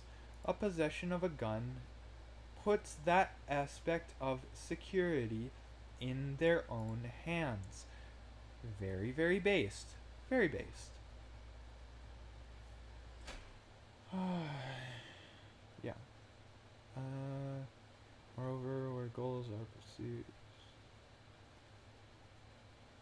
Moreover, where goals are pursued. Let me. Am I going over the same spot twice? I don't know.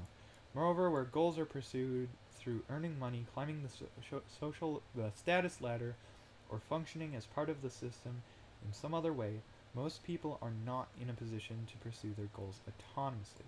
Workers are someone else's employee, and as we pointed out in paragraph 61, must spend their days doing what they are told to do in the way they are told to do it. Even most people who are in business for themselves have only limited autonomy. It is a chronic complaint of small business persons and entrepreneurs that their hands are tied by excessive government regulation. Some of these regulations are doubtless unnecessary. True. But for the most part, government regulations are essential. Not true anymore. Not true anymore. And inevitable parts of our extremely complex society. A large portion of small business today operates on the franchise system. It was reported in the Wall Street Journal a few years ago that many of the franchise granting companies require applicants for franchises to take a personality test that is designed to exclude those who have creativity and initiative. That's dark. That's dark. Holy I didn't know that. That's fuck that.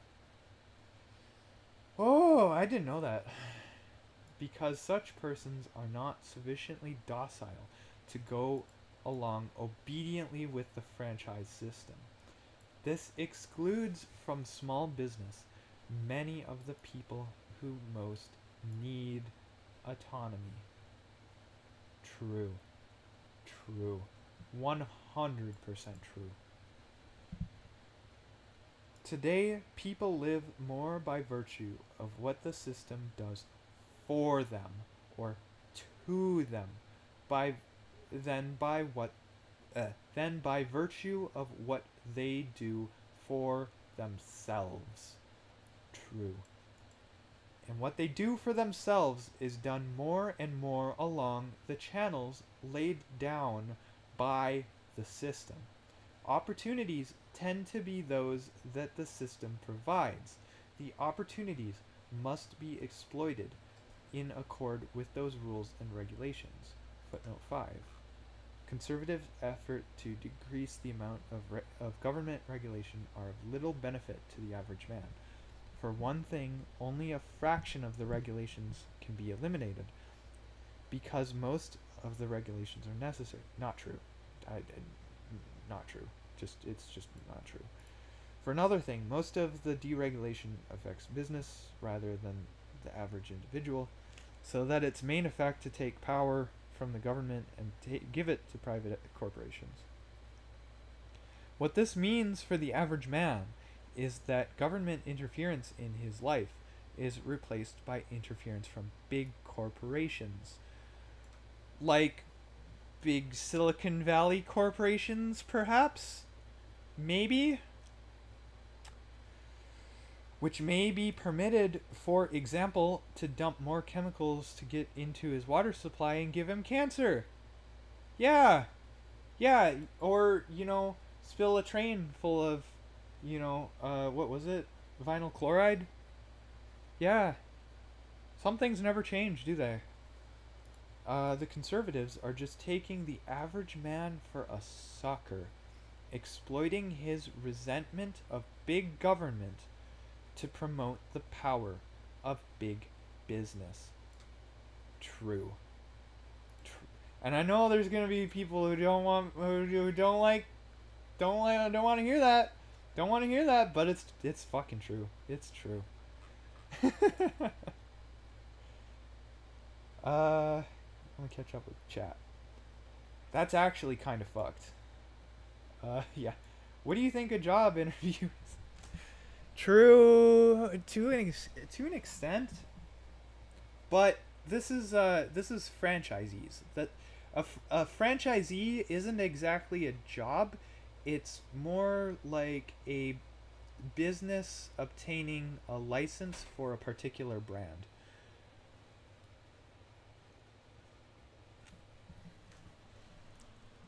Like a franchise owner owns that particular franchise. Like that's how it is with, I mean, basically all of the fast food companies, right? Is if someone starts up a McDonald's, they own the McDonald's, but they license a franchise from McDonald's corporate. So that's how that works.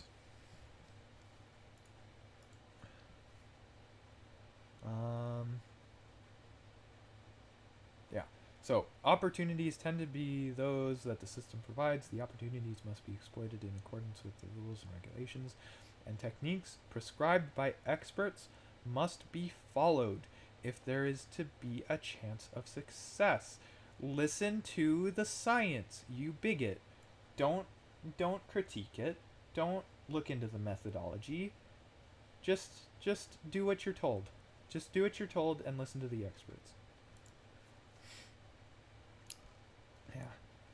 Thus, the power process is disrupted in our society through a deficiency of real goals and a deficiency of autonomy in pursuit of those goals. But it is also disrupted because of those human drives that fall into group 3. The drives that one cannot adequately satisfy, no matter how much effort one makes. One of these drives is the need for security. Our lives depend on decisions made by other people. We have no control over these decisions, and usually we do not even know the people who make them. We live in a world in which we live in a society, bottom text. We live in a world in which relatively few people, maybe 500 or 1,000, make the important decisions. Philip B. Hyman of Harvard Law School, quoted by Anthony Lewis, New York Times, April 21st, 1995. Our lives depend on whether safety standards at a nuclear power plant are properly maintained, on how much pesticide is allowed to get into our food, or how much pollution into our air, or how skillful or incompetent our doctor is. Whether we lose or get a job may depend on decisions made by government economists or corporate executives, and so forth. Most individuals are not in a position to secure themselves against these threats to more than a very limited extent. This is absolutely fucking true. If your doctor is shit at his job and he messes up, you don't really have anything you can do about that. You know, if the nuclear power plant down the road explodes, it's sure as hell gonna affect you. Not a whole lot you can do about it. But, I mean, to be fair though, nuclear power plants are extremely safe, and that's maybe not the best example, because the safety standards for nuclear power plants are pretty crazy and pretty reasonable, and nuclear power plants are very, very safe, actually. But yeah, you depend on a lot of people around you to do what they need to do correctly, and if they don't, there's not a whole lot you can do about it. There's not a whole lot you can do about it. Personality tests are pretty common for corporate jobs. Yeah. Stop asking questions. I'm not gonna stop asking questions. Oil spills. That's a great example. The Exxon Valdez. Yeah. Or the burst pipeline. Off the Gulf of Mexico. I forget what it was called. Yeah, that's a really great example.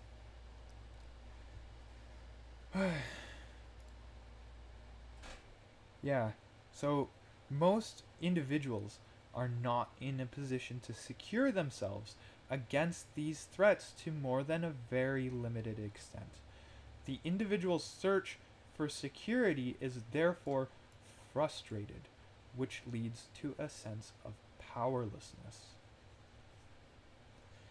It may be objected that primitive man is physically less secure than modern man, as is shown by his shorter life expectancy.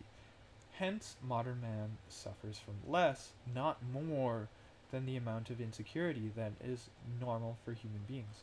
But psychological security does not closely correspond with physical security. what makes us feel secure, because feels are reals, guys, feels are reals. What makes us feel secure is not so much objective security in a sense of confidence in our ability to take care of ourselves. Primitive man, threatened by a fierce animal or by hunger, can fight in self-defense or travel in search of food. He has no certainty of success in these efforts, but he is by no means helpless against the things that threaten him. The modern individual, on the other hand, is threatened by many things against which he is helpless. Nuclear accidents, carcinogens in food, environmental pollution, war, increasing taxes, invasion of privacy by large corporations, or large organizations like Google, like all of the Silicon Valley companies, nationwide, or economic phenomena that may disrupt his way of life, or microplastics. It is true that primitive man is powerless against some of the things that threaten him. Disease, for example. But he can accept the risk of disease stoically. It is part of the nature of things. It is no one's fault, unless it is the fault of some imaginary, impersonal demon. But threats to the modern individual tend to be man-made. They are not the result of chance, but are imposed on him by other persons whose decisions he, as an individual, is unable to influence. Consequently, he feels frustrated, humiliated, and angry. I'm mad. I'm angry. Ah! Thus, primitive man, for the most part, has his security in his own hands, either as an individual or as a member of a small group. Whereas the security of modern man is in the hands of persons or organizations that are too remote or too large for him to be able to personally influence them. So modern man's drive for security tends to fall into groups 1 and 3. In some areas, food, shelter, etc., his security is assured at the cost of only trivial effort, whereas in other areas he cannot attain security. The foregoing greatly oversimplifies the real situation, but it does indicate in a rough, general way how the condition of modern man differs from that of primitive man. Losing your job to yabs. Yeah, you don't really have a whole lot of control over that, do you? I'm mad as hell and I'm not gonna take it anymore! Yeah.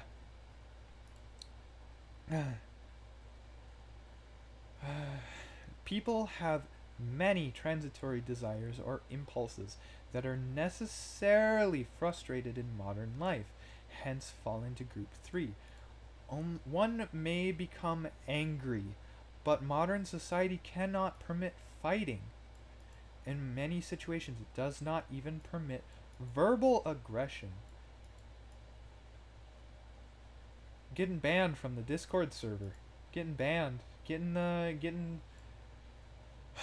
kicked off of Reddit. Getting my account locked on Twitter. That's just how it be. That's how it be. Can't post on Twitter, so I gotta shit post on YouTube now. That's just how it goes. When going somewhere, one may be in a hurry, or one may be in a mood to travel slowly, but one generally has no choice but to move with the flow of traffic and obey traffic signals. One may want to do one's work in a different way, but usually one can work only according to the rules laid down by one's employer. True. In many other ways as well, modern man is strapped down by a network of rules and regulations, explicit or implicit, that frustrate many of his impulses and thus interfere with the power process. Most of these regulations cannot be dispensed with because they are necessary for the functioning of industrial society. I don't know if I agree with that. I don't know if I agree with that because I think there's a lot that could be done to solve some of these problems. I mean, some of them you really can't do anything about, but like I don't know, maybe having a space for verbal aggression, you know? Maybe like in image board or something like that. You know? Maybe maybe having a space to get into fights. If you want to get into fights, you know, have somewhere where you can, you know, one may want to do work in a different way, but usually one can only work according to the rules laid down by one's employer. You know, what about working for yourself, you know? That's one way to get autonomy. Or in many other ways, modern man is strapped down by a network of rules and well, why don't we get rid of some of the stupid rules and regulations? We can do that. So, you know, I disagree. I don't think that all of these can be dispensed or I don't think that all of these are entirely necessary. I think this could be solved potentially if as a society we actually wanted to do anything about it, and because you know this is going to be a little bit schizo, but you know maybe the people at the top, maybe the people making the decisions don't actually want to deal with these problems, but you know if they did, we probably could solve it, I think.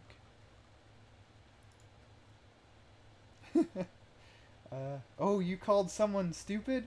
Well, I guess you're a Nazi, so we're just gonna ban you. Yeah, yeah. Oh god, the stupid things I've been banned for. The stupid things I've been banned for. It's crazy. Modern society is in certain respects extremely permissive in matters that we are in matters that are irrelevant to the functioning of the system. We can generally do what we please. We can believe any religion we like, as long as it does not encourage behavior that is dangerous to the system. We can go to bed with anyone we like, as long as we practice safe sex. We can do anything we like as long as it's unimportant. But in all important matters, the system tends increasingly to regulate our behavior. True! True! I wonder why. I wonder why.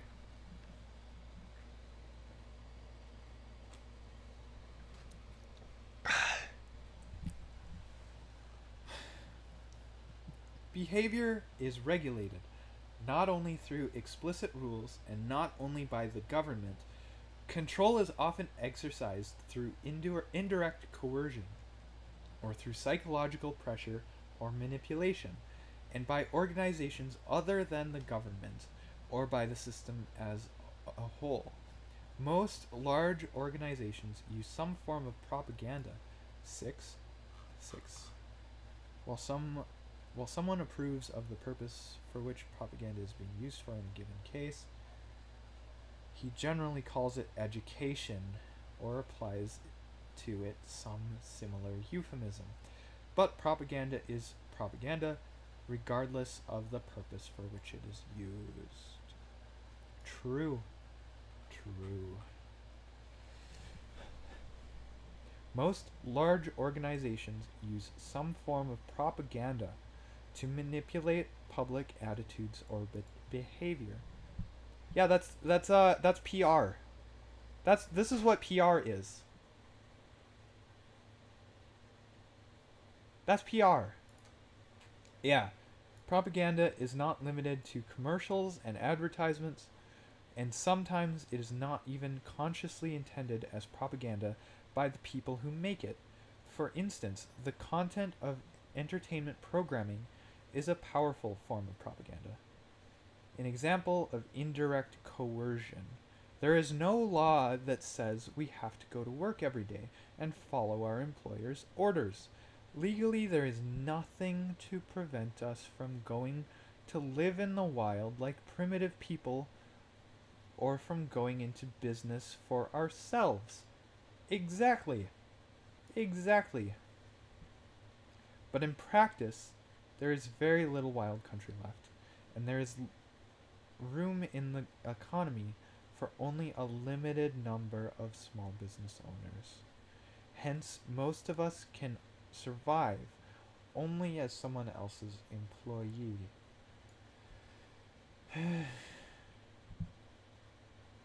That's true. I don't want to admit that, but that's. You know. No, you know what? I'm going to be optimistic and say that's not as true as I think he suggests it is. I think that's less true. I think there's still, like, if you go out and you drive any sort of long distance, there is plenty of there's plenty of place. There's plenty of spaces in the middle. There's a lot that's still out there, and I've seen it. I've seen it. I live in a very small town, and I drive from here to a very large city that's very far away. Sometimes, I mean, sometimes I drive to it, not sometimes it's very far away. That'd be weird if it was like variable distance, but no. I'm tangenting. I'm tangenting. But yeah, in practice, there's no, there is wild country still out there, and quite a bit of it. And no, there is room for small business owners. There's a lot of room for small business owners. It takes a certain type of person to pursue it. Um, and unfortunately, if you can't, then I guess you do have to survive as someone else's employee. But there is room. There is room. For there is still room there.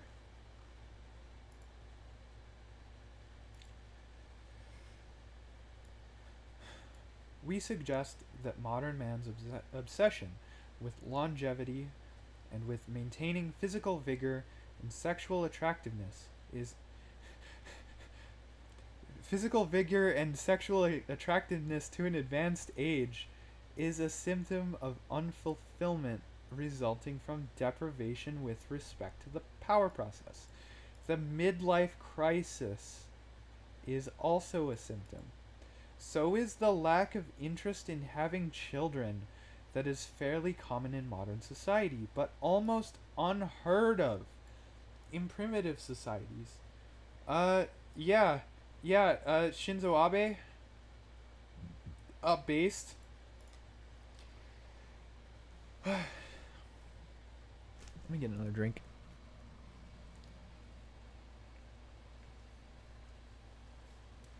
Oh, I'm not used to talking this long.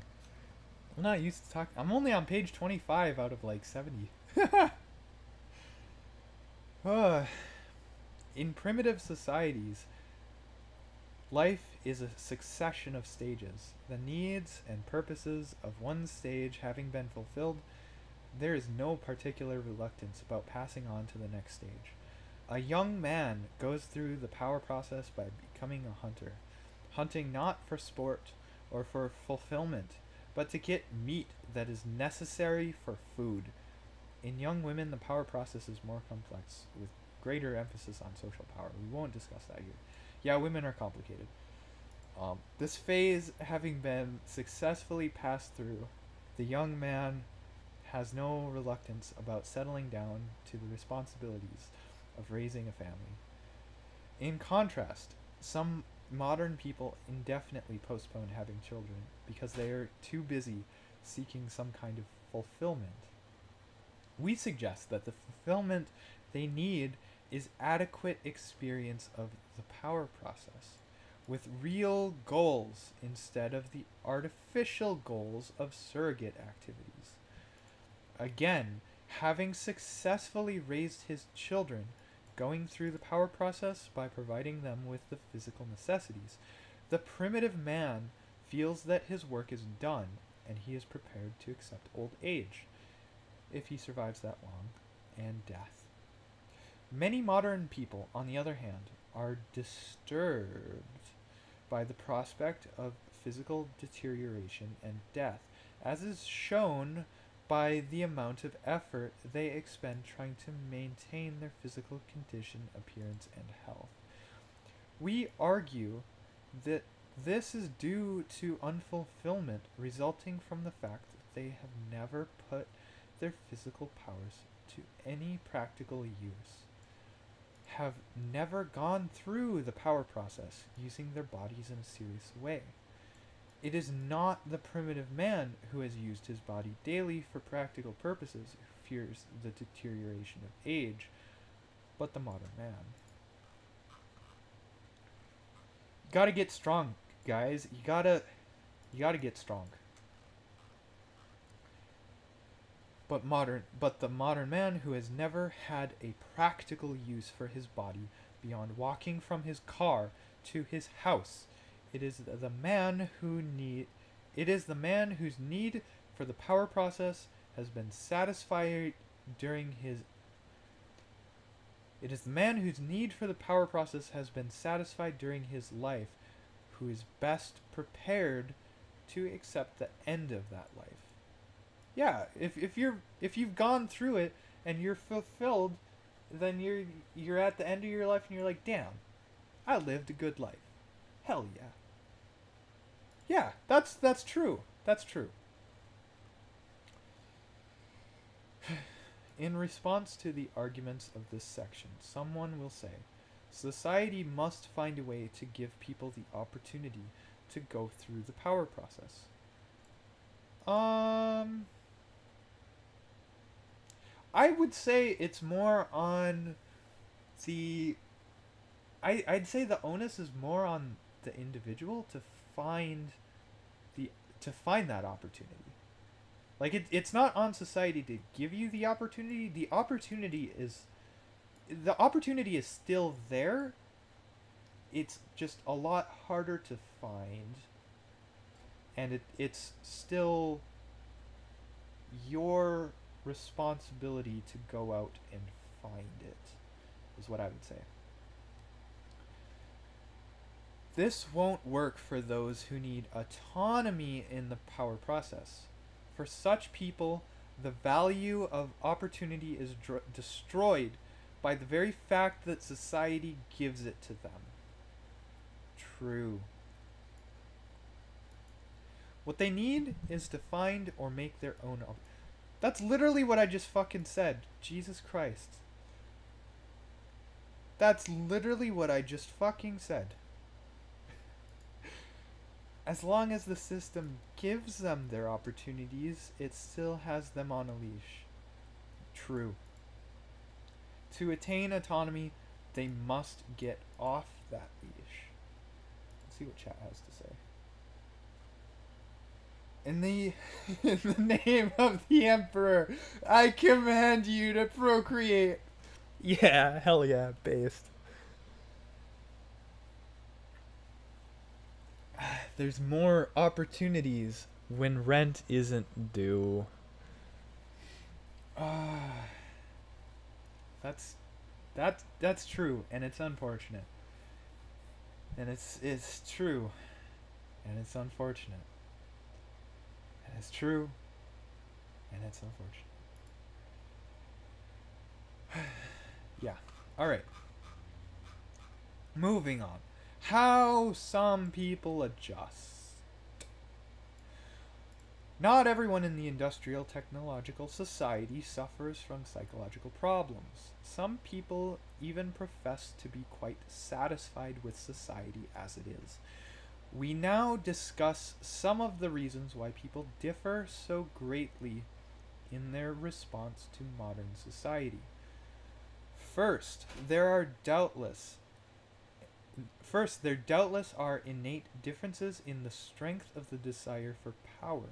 Individuals with a weak drive for power, NPCs, may have relatively little need to go through the power process, or at least relatively little need for autonomy in the power process. Yeah, NPCs. These are docile types who would have been happy as plantation. Jesus Christ, I can't say that on YouTube. In the old South. I cannot fucking say that on YouTube. we we don't mean to sneer at the of the old South to their credit.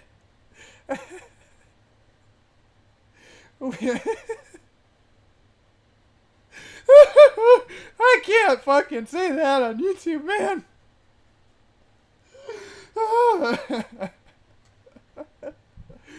To their credit, most of the slaves were not content with their servitude. We do sneer at people who are content with their servitude. Oh, let's check chat. Gotta go, but have fun. Yeah, see ya, dog. Rex is yeah, Jesus Christ.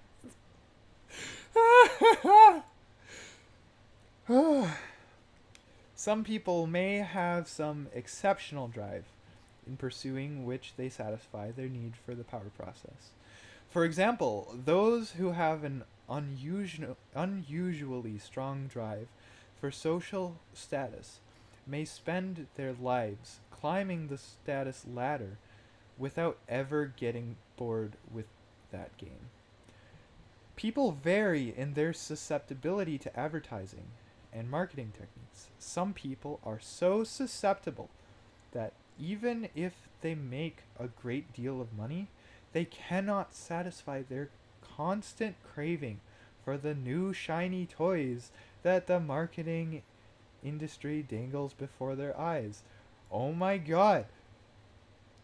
Oh my god. Consume product, get excited for next product.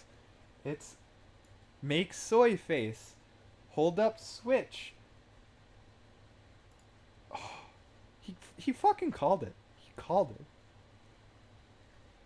So they always feel hard pressed financially, even if their income is large and their cravings are frustrated. Some people have low susceptibility to advertising and marketing techniques. These are the people who aren't interested in money. Material acquisition does not serve their need for the power process. People who have medium susceptibility to advertising and marketing techniques are able to earn enough money to satisfy their cravings for goods and services, but only at the cost of serious effort, putting in overtime, taking a second job, earning promotions. Jesus, taking a second. That is a lot of effort. Thus, material acquisition serves their need for the power process, but it does not necessarily follow that their need is fully satisfied. They may have insufficient autonomy in the power process. Their work may consist of following orders, and some of their drives may be frustrated, e.g., security, aggression. We are guilty of oversimplification in paragraphs 80 through 82. 1. References footnote 11 again.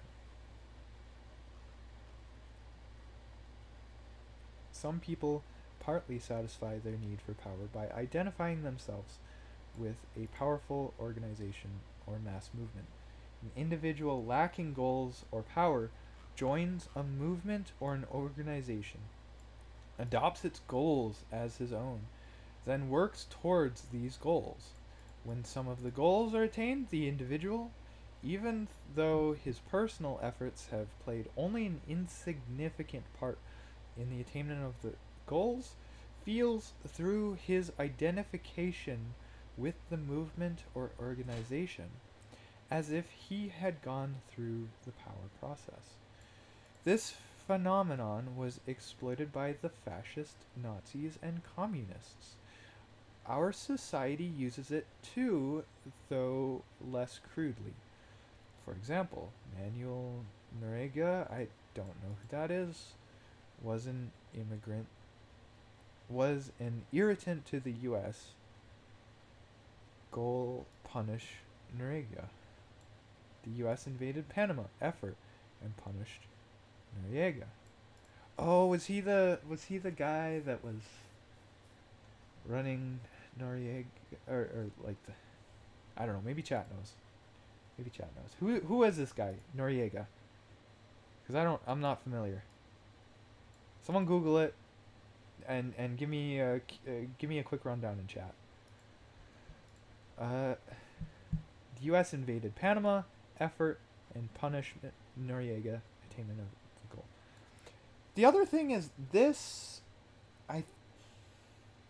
did this also serve the purpose of capturing Panama for the purpose of installing the Panama Canal, which further contributed to the the industrial system as he describes it. The US went through the power process, and many Americans, because of their identification with the US, experienced the power process vicariously, hence widespread approval of the Panama invasion. Did I just get a notification? Give me a sec. I thought I heard my phone go off, and I need to check it.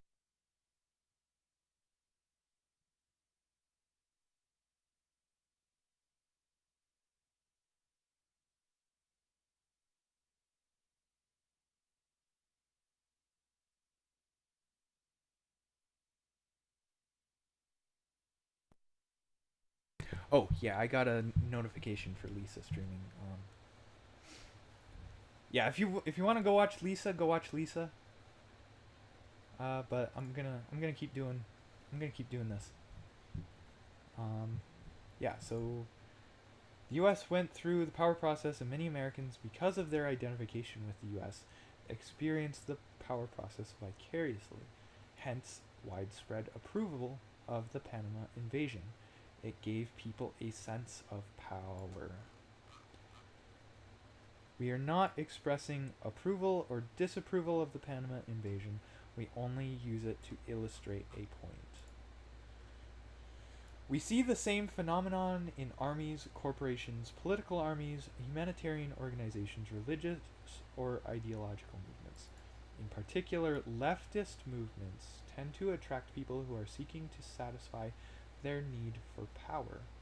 But for most people, identification with a large organization or mass movement does not fully satisfy the need for power. Alright. Yeah, some Panamanian dictator. Okay. Supposedly.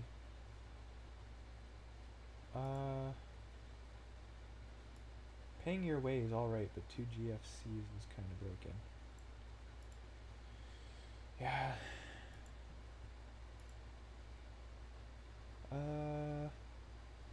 Another way in which people satisfy their need for the power process is through surrogate activities.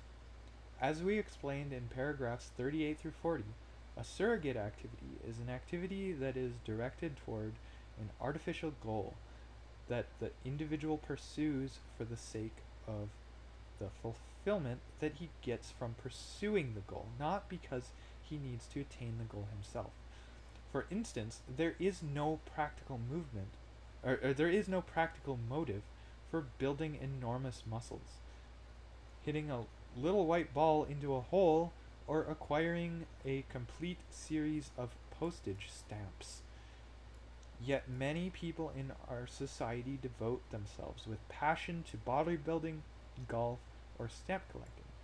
Some people are more other directed than others. Um, there is no practical. That's I wouldn't say that's entirely true because, and now for some things that might be the case, but but for some things these impractical uh, diversions, the surrogate activities, um, they serve as practice for things that are entirely practical. So, for instance, muscle building and getting big muscles. Hey, when it comes time to move, it's a whole lot easier to pick up and move heavy things, right? If you're you know hitting a little white ball into a hole, I mean that one's hard to come up with an idea where that's practical, but I don't know. Or acquiring a complete series of postage stamps. Um, yeah, that's fair. That's not really all that practical. But like say video games, you're a lot of really interesting video games, especially like Minecraft, you develop skills that are useful for other things. Like if you're getting really really good at redstone, then the ideas that you learn with redstone can transfer over to electronics, or it could transfer over to computer science, and you can use that to for practical. You could use that for a job. You could use that for um, improving your own life, like making things for yourself. Um, yeah, so I don't agree entirely that surrogate activities are how did he put it? There's no practical motive. I don't entirely agree that there's no practical motive for some of these surrogate activities.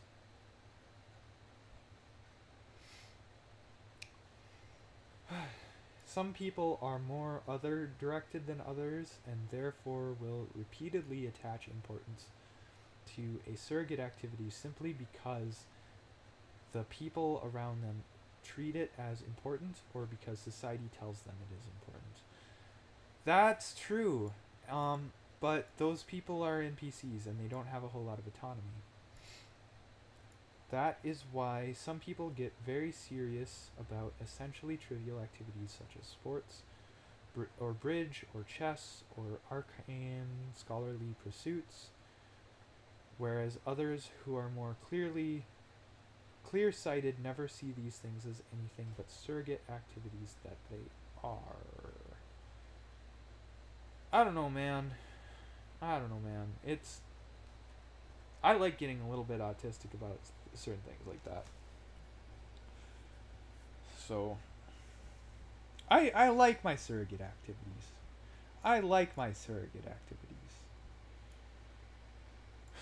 And consequently never attach enough of importance to them to satisfy their need for the power process in that way.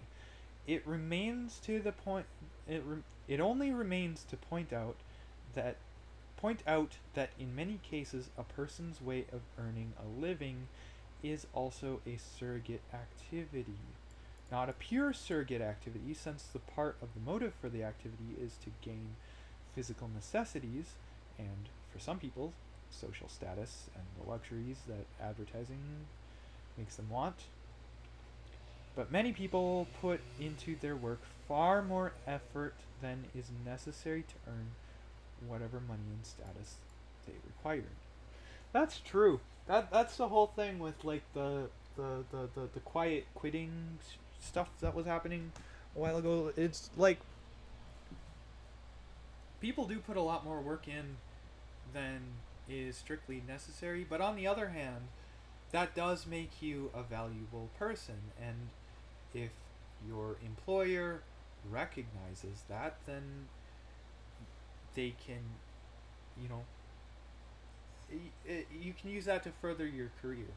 However, if you're working for someone who doesn't recognize that, then that's kind of a shitty position to be in.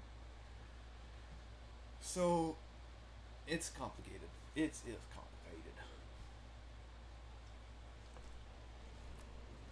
It's rough to work for a company that doesn't really value you. That's not fun. That's not fun at all.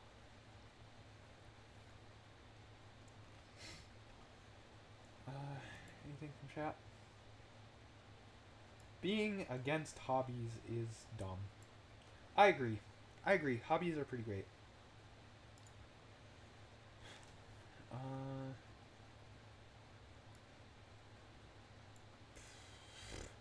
In this section, we have explained how many people in modern society do satisfy their need for the power process to a greater or lesser extent, but we think that for the majority of people, the need for the power process is not fully satisfied. In the first place, those who have an insatiable drive for status, or who get firmly hooked on a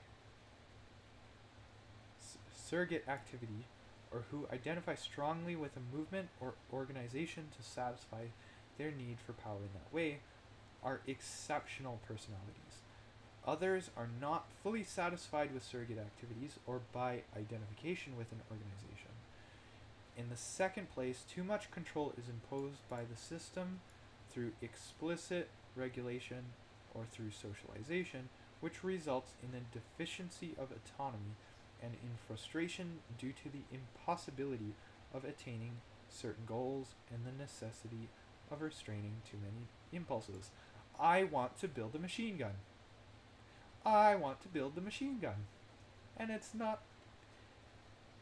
I mean, it's technically legal if you go out and get an FFL and an SOT and this and that, and then pay the fucking shitload of money.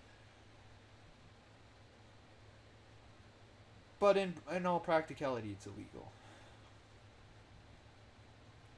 But I think it would be really fun to do that, and no, just the regulations are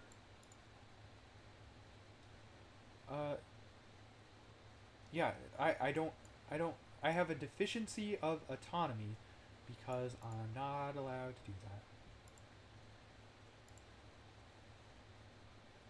Stream died for a sec there. Oh, that's not good.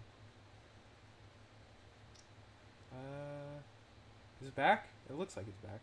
Let's look at stream health. It looks like stream's healthy.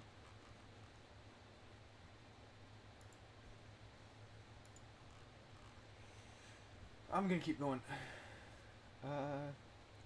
But even if most people in the industrial technological society were well satisfied, we, FC, would still be opposed to that form of society.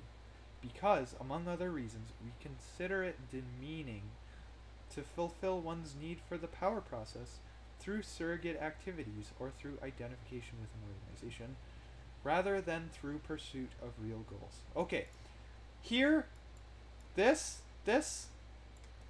I disagree with this. I disagree with this. I think surrogate activities are pretty great. Yeah.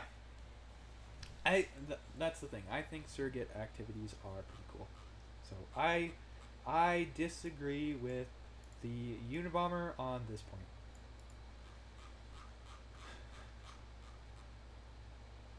Alright, what time is it? 6 o'clock? We've been at this for...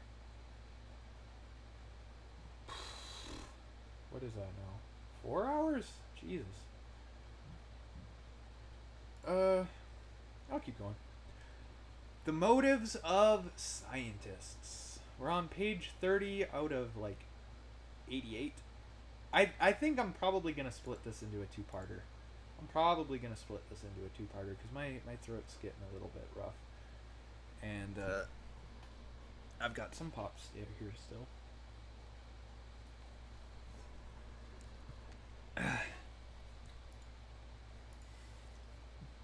The motives of scientists. Science and technology provide the most important examples of surrogate activities. Some scientists claim that they are motivated by curiosity or by a desire to benefit humanity. But it is easy to see that neither of these can be the principal motive of most scientists. As for curiosity, that notion is simply absurd. Most scientists work on highly specialized problems that are not the object of any normal curiosity. For example, is an astronomer, a mathematician, or an entomologist curious about the properties of isopropyl trimethylmethane? Iso, isopropyl trimethylmethane. Isopropyl trimethylmethane. Of course not. Only a chemist is curious about such a thing, and he is curious about it only because chemistry is his surrogate activity. Is the chemist curious about the appropriate classification of a new species of beetle? No. That question is of only interest to the entomologist, and he is interested in it only because entomology is his surrogate activity. I don't know. I don't know about this. Because I'm kind of curious about a lot of things. I go on deep dives on YouTube all the fucking time, and watching YouTube isn't really part of the power process for me, because like you click on the video and you watch the video, and it's not like you're trying to do a whole lot, but you do learn a lot. And so I do have a lot of like, am I curious about the properties of isopropyl trimethylmethane? Yeah, kind of, a little bit, now that you mention it. Like, what the fuck is this thing? What does it do? I don't know. Tell me. I'm not a chemist. I do watch some chemistry YouTube channels sometimes, but I'm not a chemist. So, like, I do have a lot of curiosity for a lot of the things that these people are pursuing, even if it's not, like, my main interest, I guess. So, no, I don't fully agree with this. I don't fully agree with this. If the chemist and the entomologist had to exert themselves seriously to obtain the physical necessities, and if that effort exercised their abilities in an interesting way, but in some non-scientific pursuit, then they wouldn't give a damn about isopropyl trimethylmethane or the classification of beetles. I mean, if they knew about isopropyl trimethylmethamine, or the beetles, and they had to worry about that, they'd probably worry about both at the same time. The reason why we care about these things is because we know about them. And it's not necessarily because we don't have other things to focus on. Because I think even if you have other things to focus on, if you know about this other thing that you're curious about, then you're still curious about it. But it's just by the fact that we don't have to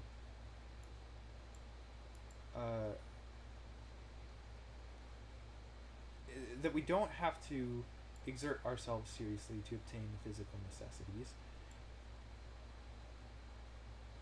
that we can focus on this. But that's not to say that we wouldn't be interested in focusing on this if we had to. It's just that now that we don't have to, it is possible to shift the focus.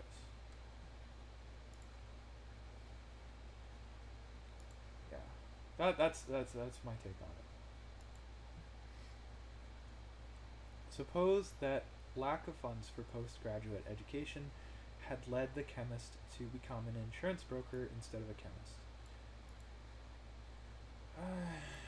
In that case, he would have been very interested in insurance matters, but would have cared nothing about isopropyl trimethylmethane.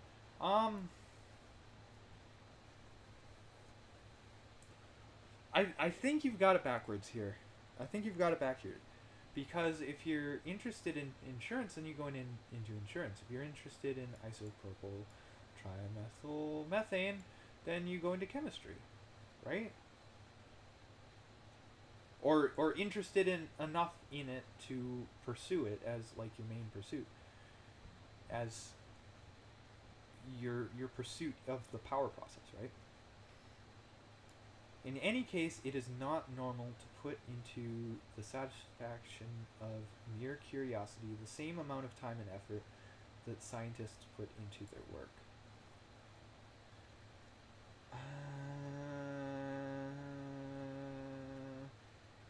In any case, it is not normal to put into the satisfaction of the mere curiosity the amount of time and effort that scientists put into it. Well, you know what? Maybe I'm not fucking normal. Did I just get a ping on Discord? I did get a ping on Discord.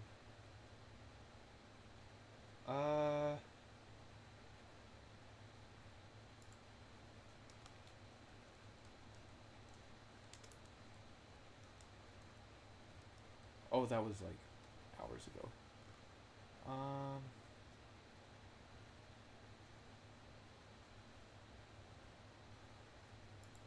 Okay. Sorry, the stream went black there because I switched virtual desktops, and if it's not on top, it doesn't render. Sorry about that.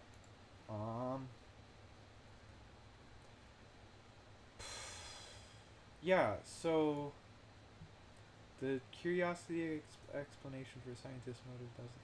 No, it does. It does. I think so. The benefit of humanity explanation doesn't work any better. Some scientific work has no conceivable relation to the welfare of the human race. Well, you know what? Some of it's for the benefit of humanity. Some of it's for pure curiosity. Okay? Most of archaeology or comparative linguistics, for example, yeah, that'd be for pure curiosity. Some other areas of science present obviously dangerous possibilities. Yet scientists in these areas are just as enthusiastic about their work as those who develop vaccines or study air pollution. Consider the case of Dr. Edward Teller, who had an obvious emotional involvement in promoting nuclear power plants. Did this involvement stem from a desire to benefit humanity? Probably, yeah, because the alternatives to nuclear power plants are very detrimental. Like you think of nuclear power plants, it's like, oh yeah, it's gonna explode. Well, we're generating power by other means, and those other means are pretty dangerous too. Like, nobody thinks about how dangerous a coal plant is, or how much pollution a coal plant puts out, because it's a lot of pollution, and it's not just, oh, my CO2, my global warming. No, it's like fucking carcinogens. You know, like it's nasty stuff that's coming out, right?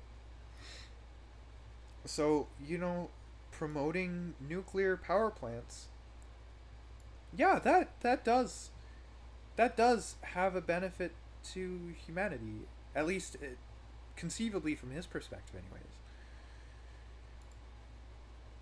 Did this involvement stem from a desire to benefit humanity? I think so. If so, then why didn't Dr. Teller get emotional about other humanitarian causes?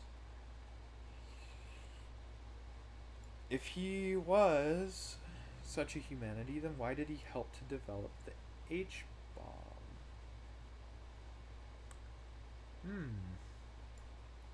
Hmm. That's a good point. Alright, alright, yeah. Yeah, that's a good point.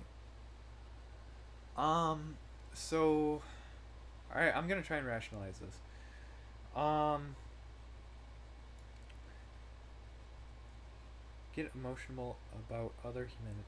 Well, maybe he's just not that involved in it, right?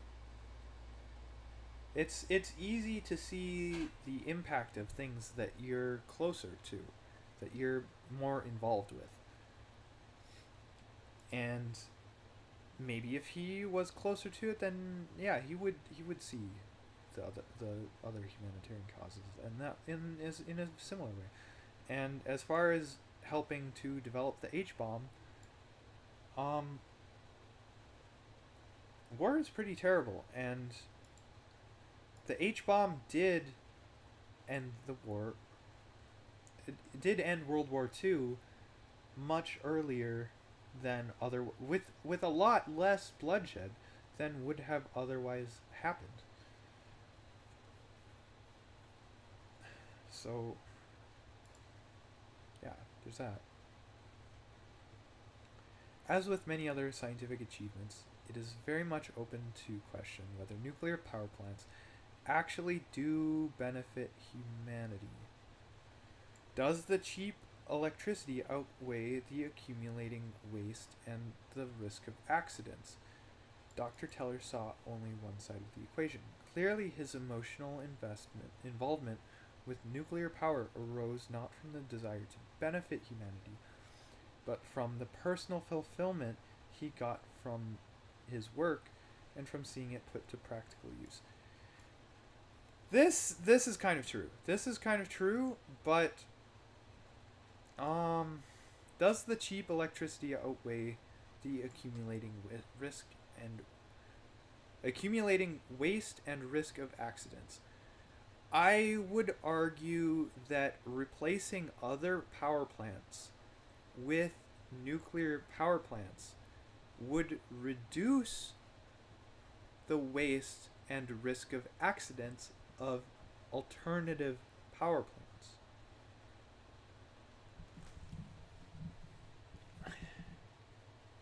So I don't think this argument holds up. I don't think this holds a lot of water. Clearly, his emotional involvement. Yeah. Okay. So, this is kind of true. This is kind of true. Kind of not. Um, the same is true of scientists generally, with possible rare exceptions. Their motive is neither curiosity nor a desire to benefit humanity, but the need to go through the power process. I mean, to some extent. To some extent, this is true. But why would you choose to become a scientist instead of doing something else? Because you have to choose to do something with your life. But science isn't the only option. But the need to go through the power process, to have a goal, a scientific problem to solve, to make an effort, research, and to attain a goal, solution of the problem. Right, but science is just one of many surrogate activities you could do. Yeah, science is a surrogate activity because scientists work mainly for the fulfillment they get out of the work itself. But there are other surrogate activities that you could pursue instead of science if you didn't want to do science for the reasons above of benefiting humanity and of curiosity. Like if you didn't want to do that, then you would take up a different surrogate activity, I think. Of course, it's not that simple. Other motives do play a role for many scientists. Money and status, for example. Some scientists may be persons of the type who have an insatiable drive for status. That is unfortunately true, and this may provide much of the motivation for their work. This is unfortunately true, and it also clouds scientific research, because they'll do some flawed work and then they'll present it, and or they'll find out something that contradicts their work, but because they are so strongly invested in the work, they cover up the contradiction, or they use power and influence to silence dissent against their work, because their work is so strongly tied to their ego. So this goal of and money and status, like money in science, is just a classic form of corruption for science. So these goals for scientists are counterproductive to the work of science, I would say. No doubt the majority of scientists, like the majority of the general population, are more or less susceptible to advertising and marketing techniques and need money to satisfy their craving for goods and services. Thus, science is not a pure surrogate activity, but it is in large part a surrogate activity. Yes, this is true. Also, science and technology constitute a powerful mass movement, and many scientists gratify their need for power through identification with this mass movement. Yeah, that's true. Thus, science marches on blindly without regard to the real welfare of the human race or any other standard, obedient only to the psychological needs of the scientists and of the government officials and the corporation executives who provide the funds for the research. Yeah, government officials and corporate executives who provide funds for research. That's a big problem right there. That's a huge chunk of the problem with science right there. So, the nature of freedom. It is like 6:30. My throat's kind of killing me. I think I'm going to call it here and maybe do a part 2 later sometime. I don't know when, but yeah.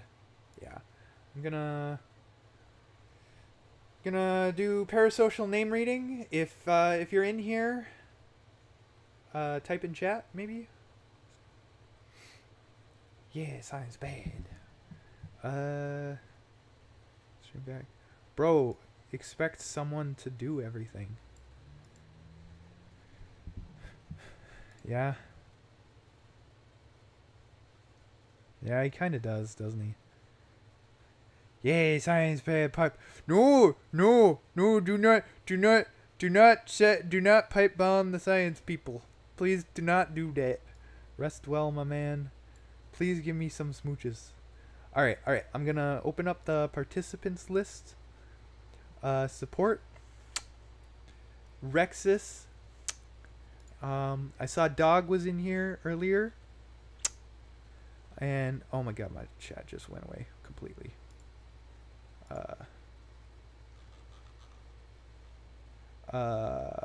Yeah, Mixin Hoarder. I know him as Dog. Pomp. Nyana was in here earlier. Dead Mac Gaming. I think that's everyone. I hope that's everyone. You guys all have a good night. You take care. Haha, but what if we did pipe bomb them as a joke? Ha ha ha ha. No, don't do that. That's bad. Pipe bombing is bad, okay? You have a good night, guys.